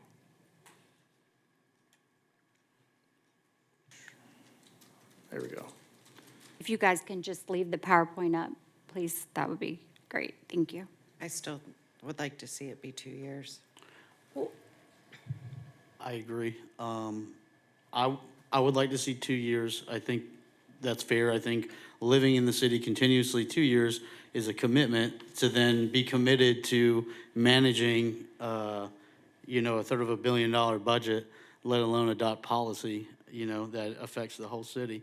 I do understand the legal implications that could incur because of prior rulings. So it's interesting because there are other municipalities that do have this, that haven't been challenged, so I would definitely like to see 2 years. My only hesitation is that, and again, I don't know the chances of this happening, is if that were to be challenged and then it were to be litigated, would that then eliminate any continuous residency requirement that we try to enforce? Just start over again. So that is my only hesitation, of moving to 2 years. I want 2 years, but I don't want to move forward with 2 years to then be litigated and then ultimately lose that requirement, and that's the end result. Then we're back to square one, and we're doing this all over again. Shauna, I don't know if you have any additional input, but from the research I've gathered, I do have a memo. I believe I provided it to you with regard to the possible challenge with regard to this.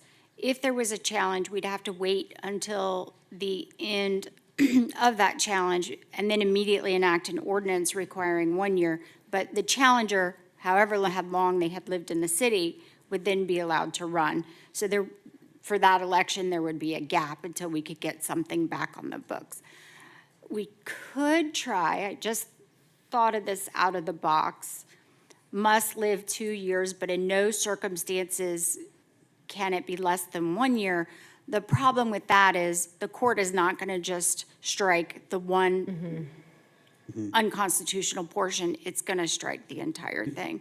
So that's just how, it's a commission decision as to how risk adverse you are and whether you want to spend money to possibly fight that out in courts. That's completely up to you.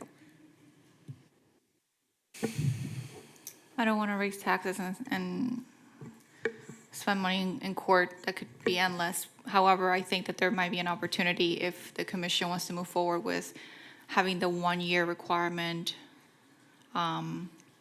with continuous residency and maybe establishing an ordinance for 2 years and seeing how the courts, and then if they do, no, You either way. can't do that because your ordinances have to be in compliance with your charter. Okay.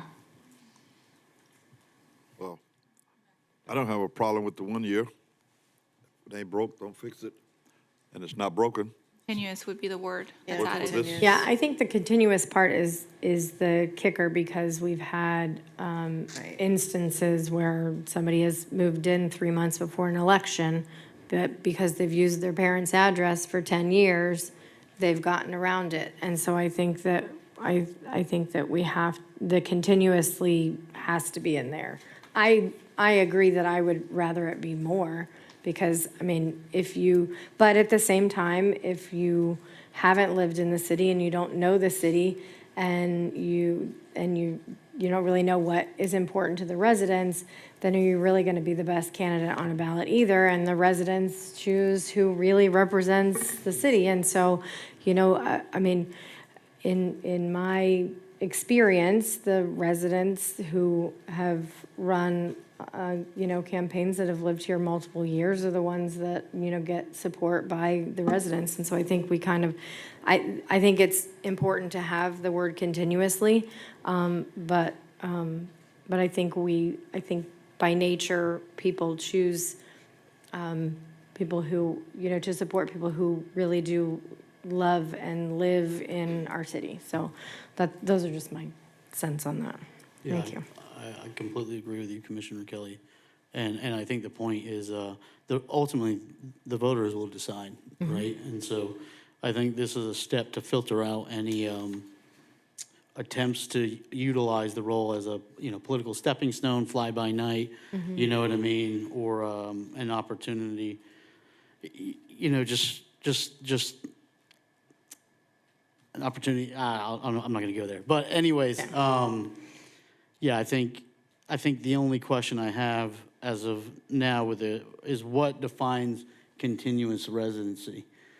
Right, and how So is it what is that verified? definition? What is that, because you could have you could be homesteaded, right? But if you're not a homeowner and you're a renter, is that continuous residency, looking at bills? Yeah, so what you will be looking at is, electric bills, a lease, and various things like that to show that they will have had continuous residence. If you go on vacation for a month, let's say you go to Europe, but you're still paying your bills in the city and you're still doing those things, that's not going to preclude you from doing that. If you're only here 6 months out of the year and 6 months you're in another state or something like that, then that is going to preclude you Yeah. from being able to run. And I think the other thought too is, not just the bills, but I think a lease agreement. Because you could put your name on an electric bill and pay that and, have an auto withdrawal. No, Right. and we You could also have, do we things have with addressed lease that. agreements. There are people that are honest in business and there are people that are not, and so they'll write a lease agreement for whatever, and Yeah. it's been seen before. We have So people there- out there there's that always a track potential them for. We down. have addressed that Mm-hmm. in our ordinance, which requires the documents you have to show. I don't know if you remember, we require more things now. Right. But what we will be look at, and any potential challenger to that person running, because they're the ones who ultimately bring the challenge, they're going to have to show that continuous residence, meaning, For lease agreements, do we require that they notarize it, like, so that the date is like certain? Or it could just be somebody backdating a could paper lease agreement? it could potentially be. I mean, there is no sure-proof way, but, this is a candidate, and if they're going to, So that being said, I almost feel like as far as identifying the potential loopholes, I think 2-year might be better then. Because if you can backdate a lease agreement 1 year, easy day, it's harder to do that for 2 years. Or try to, And correct me if I'm wrong, but as a broker, I am only allowed to do a 1-year lease. If it's 2-year, we have to refer to lawyers now. That was changed, something in a real estate seminar that I took about 6 months ago. So that'd be a lawyer doing a 2-year lease. But if we're requiring multiple documents that show the same exact address, then even if somebody were to backdate a lease, they would have to have a utility bill that has the same dates. They would have to have a driver's license that has the same address. They would have to have, we're requiring multiple forms of confirmation. So I think maybe they could fraudulently sign one document, but I don't think they're gonna go through all of that effort just to get up here. yeah, I think that's a I mean, I good think, point. And that's and we can always, Driver's if this license have an passes, issue we can date? always strengthen look at the requirements too and make sure we're doing everything that we yeah, if this can passes, on that then end. Right. we'll go back to our ordinance and make sure there aren't any gaps. But I do think we already addressed it in the ordinance, but by not having the word continuous, there was a vague area, Right. for example. Okay. I can go along with the proposed change as written, Okay? continuous residency, Okay. but for 1 year. We're Right. trying to encourage people to run in our city. And many times, we get, you almost got to go out and beg people to run. And so I just feel that it has worked for us this long, and it hasn't really been a big problem. So I like the way it's written now. Add a requirement for continuous residence, and that's it. The rest of it Second that. stays the same. Okay, so we have a motion to approve 25-038, and we have a second. Let's Second. turn to, I thought you made the second. Oh, I made the Yeah, I thought you made the second. Okay, good. okay, And then now roll call, we'll get it right. I tried to Commissioner make a Kelly? motion, but then he started talking, so. Commissioner Kelly? Yes. Commissioner Turkin?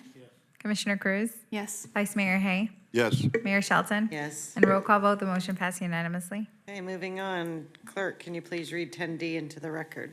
Proposed ordinance number 25-039, first reading, an ordinance of the City of Boynton Beach, Florida, submitting to referendum amendments to the city charter, amending Section 5 to increase the term of elected offices from 3 years to 4 years, to clarify what constitutes a term for purposes of term limits, to provide for a mandatory sit-out period, providing for a notice of an advertisement of the referendum election to be published in accordance with the State of Florida Election Code, providing that this ordinance, when adopted, shall be submitted to the qualified electors of the City of Boynton Beach, Florida, on the March 2026 general municipal election ballot, and shall become effective as provided by law, providing for conflicts, severability, and an effective date.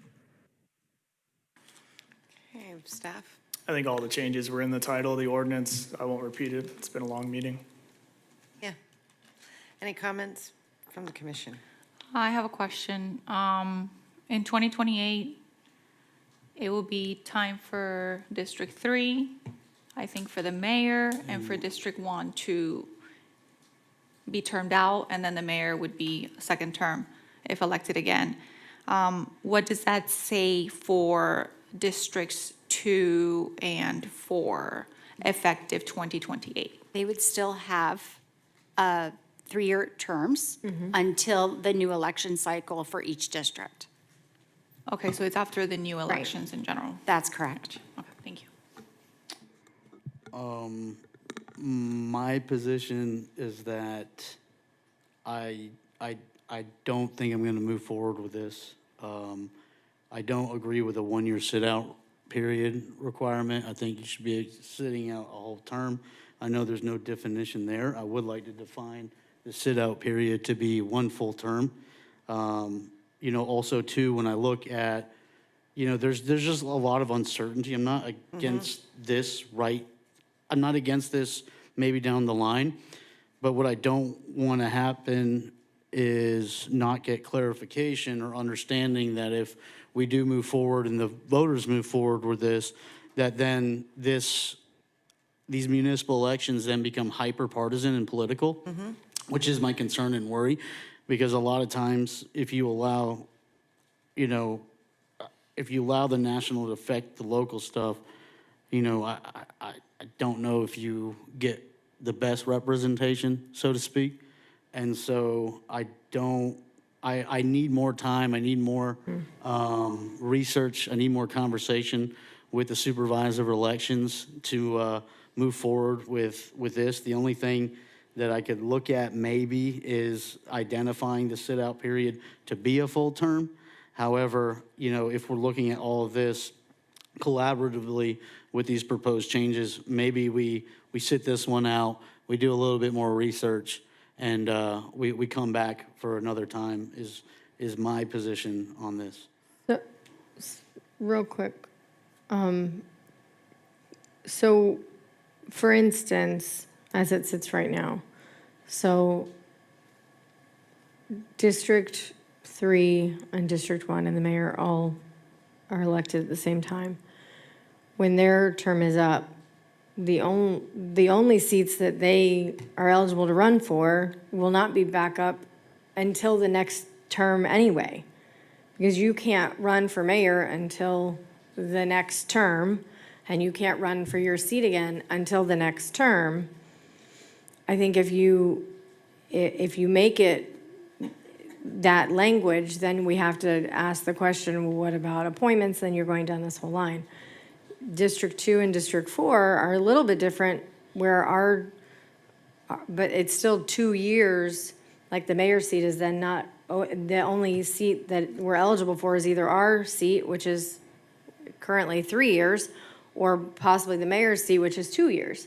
So then, so by changing it to terms, you're not really changing much, because you technically are not even eligible to run, because there's no seats you're eligible for because we have set districts as opposed to being, because this really makes sense when, and you put these specifications, when you have cities like Boca that don't have district commissioners, they are citywide, and so you want people to have to sit out before they can go and run for another district. They're not just bang, bang, bang, running for every year. They're running in a new election for another district because a seat opens up.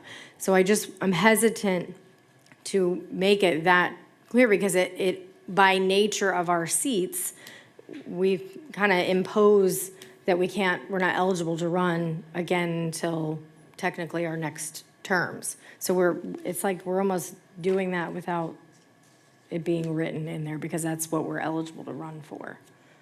Yeah, and I think that gets convoluted when there are special elections, resignations with different district members.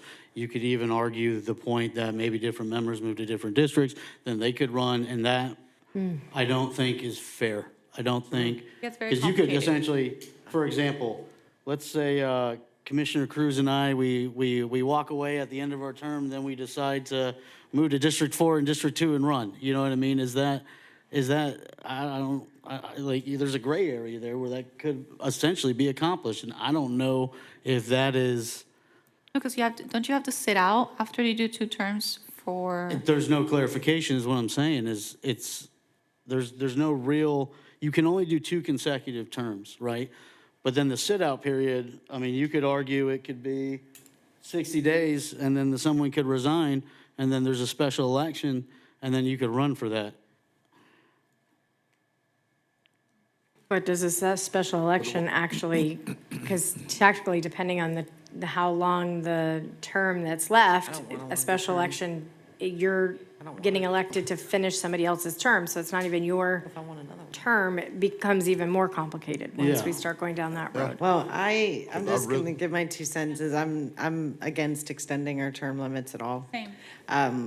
It becomes very partisan, and I think that, I have almost 25 years of campaigning background, and I know when these things are coming up, and you can look at past elections in other cities, and if they fall on a presidential primary, you will not have a balanced commission. So I'm against this altogether.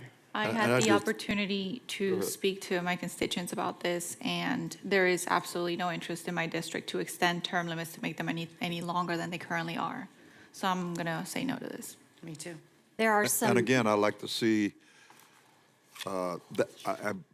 this is why they put it the way it is now, because when you start tweaking it this way and that way, it really becomes convoluted. I really would like to see, after a commissioner serve 2 terms, that they are eligible to run for mayor. Okay, they don't have to sit out after they've served their 2 terms if they're running for mayor, not like you're saying, move in another district. I agree with that. That's really what brings continuity of leadership, because sometimes, you can have somebody who's done 1 term as commissioner, 1 term as mayor, and then has to leave, and then, there's a new election. So with regard to continuity, I have no interest, for the record. But if anybody else on the dais no, thank you. If anybody else wanted to run for mayor in the future, I think that's really continuity of leadership, because it really allows for somebody who's sat on this chair for 3 years and knows how to read ordinances, what to look for, it really comes with experience to really be able to move forward and take that further step, the higher level step, if the person was interested. Can I make a suggestion Again. real quick? I think I would like to I'd like to propose to Commissioner Hayes' idea, looking at allowing that term for a term for mayoralship. My suggestion, we take out increasing it to the 4 years, right? I think I hear a consensus that you don't want that. I would like to clarify that serving more than 1/2 of your term of a full term contemplates a complete term for purposes of term limits. Right. Right? So that, let's say someone is injured or whatever, and it's not fair for a person to serve 1 month of that person's term and then that count as a full term. So I think we should clarify that.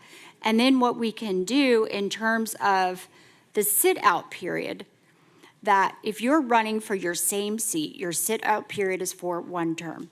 If you are running for a mayor or a different district, then you do not have to sit out unless running for a different position. For example, if the mayor decides she wants to become just a commissioner, because if you only say mayoral, then the mayor can only be Right. commissioner. So that's what I'm saying. And if you are for that, I could come up with a motion to change that language before the second reading. Well, but the way that our terms are now, there isn't an opportunity for a commissioner to finish their 2 terms and immediately run for mayor because of the way that we have them set up. Because the mayor is the same, so then that would put, if that's the case, then that would put, let's say, Commissioner Turkin would then have to resign from his seat to run for mayor, I'm guessing, because it's the Oh, I same see what you're election. Those 3 seats are up at the same time, so then, as it's set right now, then we're running into this situation where if this is somebody up here that is in that seat, then wants to run for mayor, they're resigning to run in their seat to then run for the mayor's seat. The way that maybe we can look at other cities and see how they do it, and, and this charter review committee is ongoing and will be ongoing, so maybe it's something that we can revisit, as far as that portion goes, because I'm not opposed to that. I think that, I think there's a consensus that brings continuity to the board and to have that availability if somebody wants to take that option. Because right now, District 3 and District 1 would have to sit out an entire term to run for mayor because their seats are up at the same time. Let me ask a question here. For as long as I can remember, District 2 and District 4 has always come in and out together. I'm term limited March of 2026. But Commissioner Kelly from District 4 will still be serving. Okay?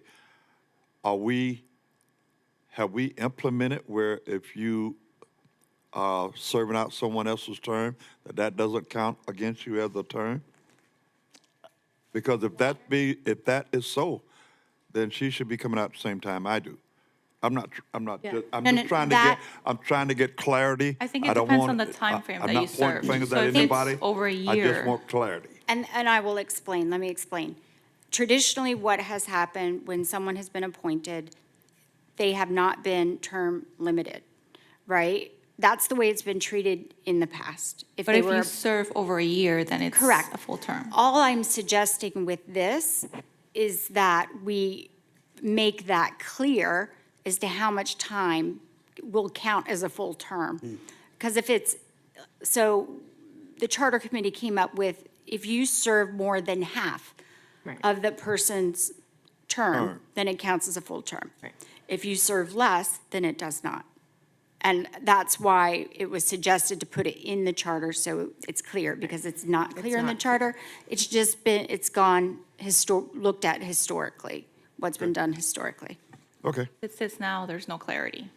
That's correct. Yeah, it's open, which I agree. If you're appointed for a year, that shouldn't count as a whole term. Right. I personally don't think so, and I think a lot of people in the city wouldn't think so. I'm talking to many residents, and they're, oh, you're in your second term, what's next, mayor? I'm like, no, because we're term limited, right? I hear that all the time, and, I think it's a good idea to look at what other cities do. I can understand. I think we need to identify what a term is, because then that's how you identify the sit-out period, right? But I'm open to exploring and seeing what other municipalities do, because I think there is a basis of collaboration, not just amongst the body, but the body and staff.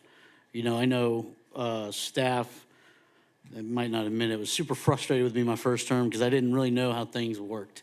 I didn't know how things operated, being new to public service. And so, you know, it's, they work with, you know, an elected member of the commission, you know, they assist them, and then, you know, then it gets to that second term, and then, you know, obviously we know government takes a long, whatever. And allowing that opportunity that Commissioner Hay mentioned of running for mayor after you've served 2 terms, which I agree with, not like the if rather than, but if you serve 2 terms, then you can run for mayor. I could get behind that. Ultimately, that's going to be the voters' decision. And if the voters don't like a commissioner, they will vote them out, or they won't vote them as mayor. Right. And so I think that's the ultimate understanding here is, you know, this body's not saying, hey, you can do this, you can do this. We're going to give the residents the opportunity to elect someone that has, you know, represented them well and has created transformative change within the city. So, I mean, I don't know what everyone else thinks of maybe just looking at that based on what consensus is. Well, the question is, the bigger question is whether you want us to look into this going forward for a future referendum item that, or between first and second reading. I think there has to be more discussion than that, but I'm comfortable with the suggestions that you made about the other parts. It's just it was the 3 to 4 year term. I think that there was a consensus that people didn't. But I mean, And then- maybe I'm wrong, but I Well, think. okay, so if I understand you correctly, delete the part about increasing the term.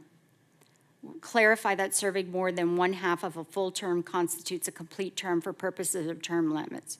Require a mandatory sit-out period of a term? Yes. Because a term is then defined as 18 months. Oh, If or you're 3 years. looking at a term being the sit-out period, then it's 18 months. Because you have to define what a term is in order to call it a term, I think. What, Right. yeah, well, whether, that's what I'm saying. Yeah. Well, but like a term, as it sits right now, and I think this is why there's a problem, is because right now, in order to run for mayor, you're sitting out a term because the seat's not open, so it's like it's a term, it ends up being 3 years that you're sitting out, because that's the full term when the seat's up, If you're in that district. or for mayor. Yeah, right. Right, This is getting very confusing. yeah. Very confusing. Maybe we should have put this on the agenda at the beginning of the night.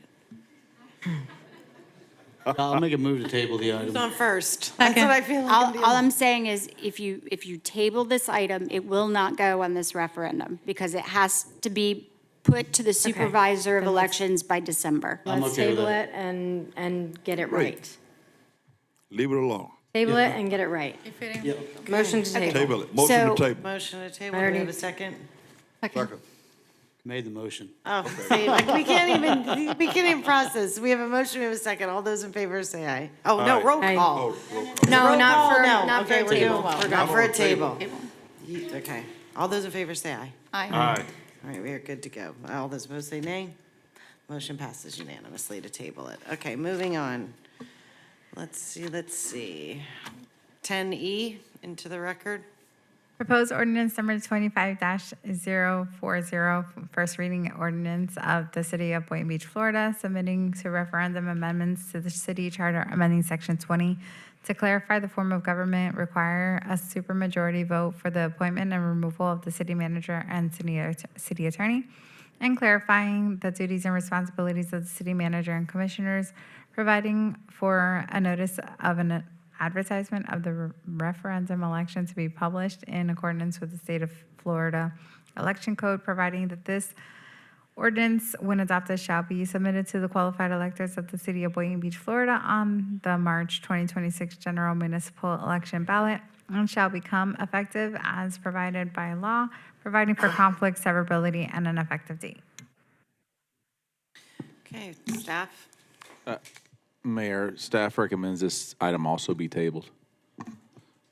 Yeah, I'm gonna, my opinion on this is that I think for this specific referendum, these are the two high-profile positions in the city, and I don't feel that this change should be on a ballot this should be on a citywide ballot where there's a mayoral election, so that we can ensure that there is fair participation and maximize that participation. As we know, Boynton Beach usually only turns out about 10 to 12% of its voters when in municipal elections. Yes. I'm sorry, there are some other things in this other than just that I just wanted to tell you why the Charter Review Committee wanted it in there.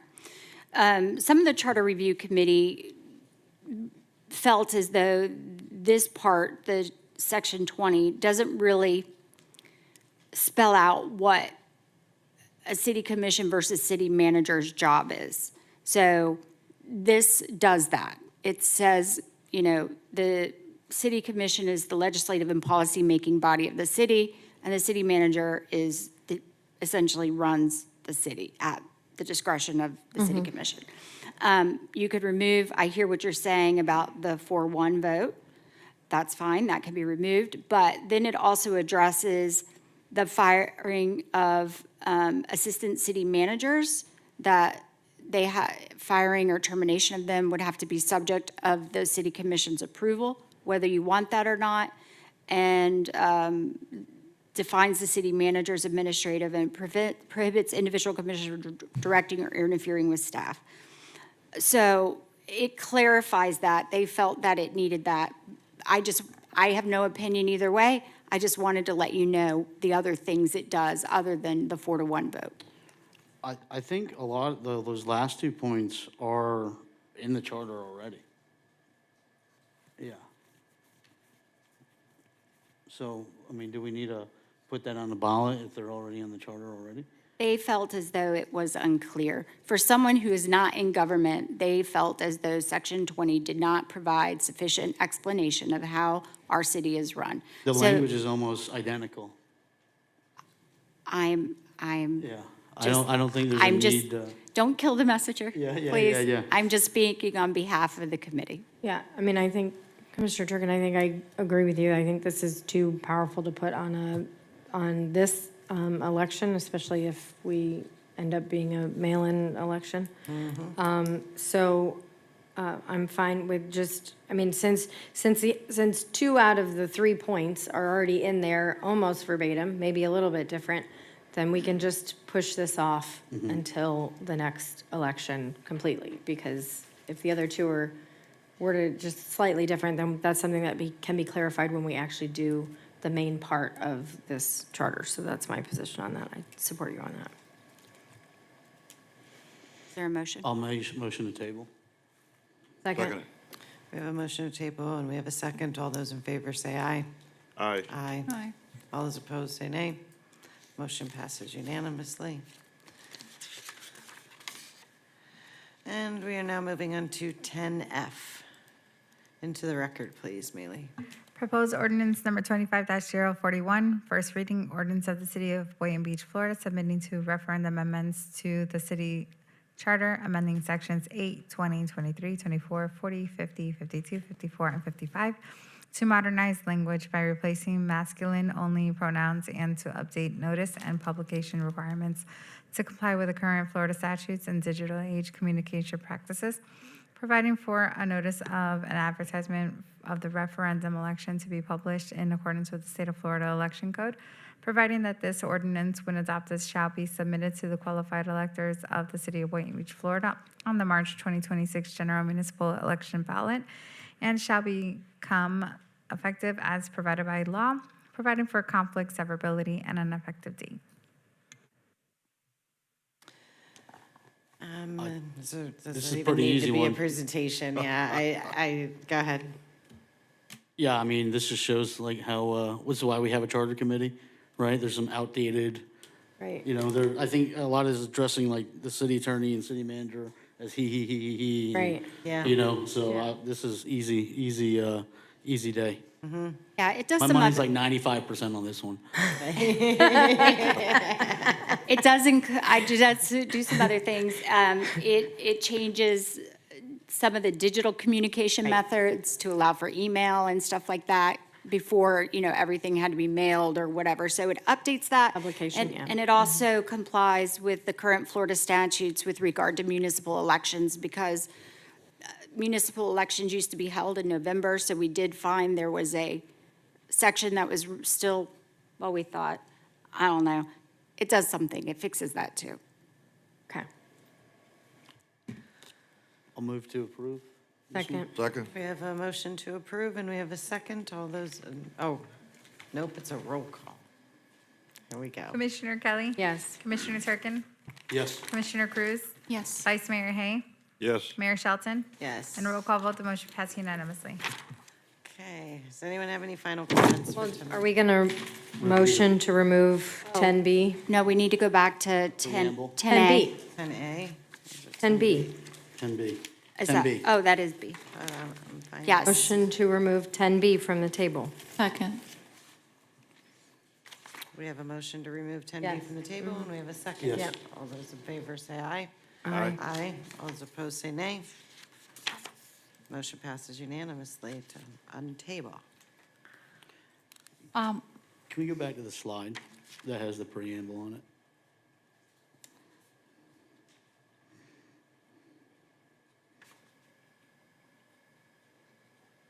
I think it's a generic enough preamble that that won't expire.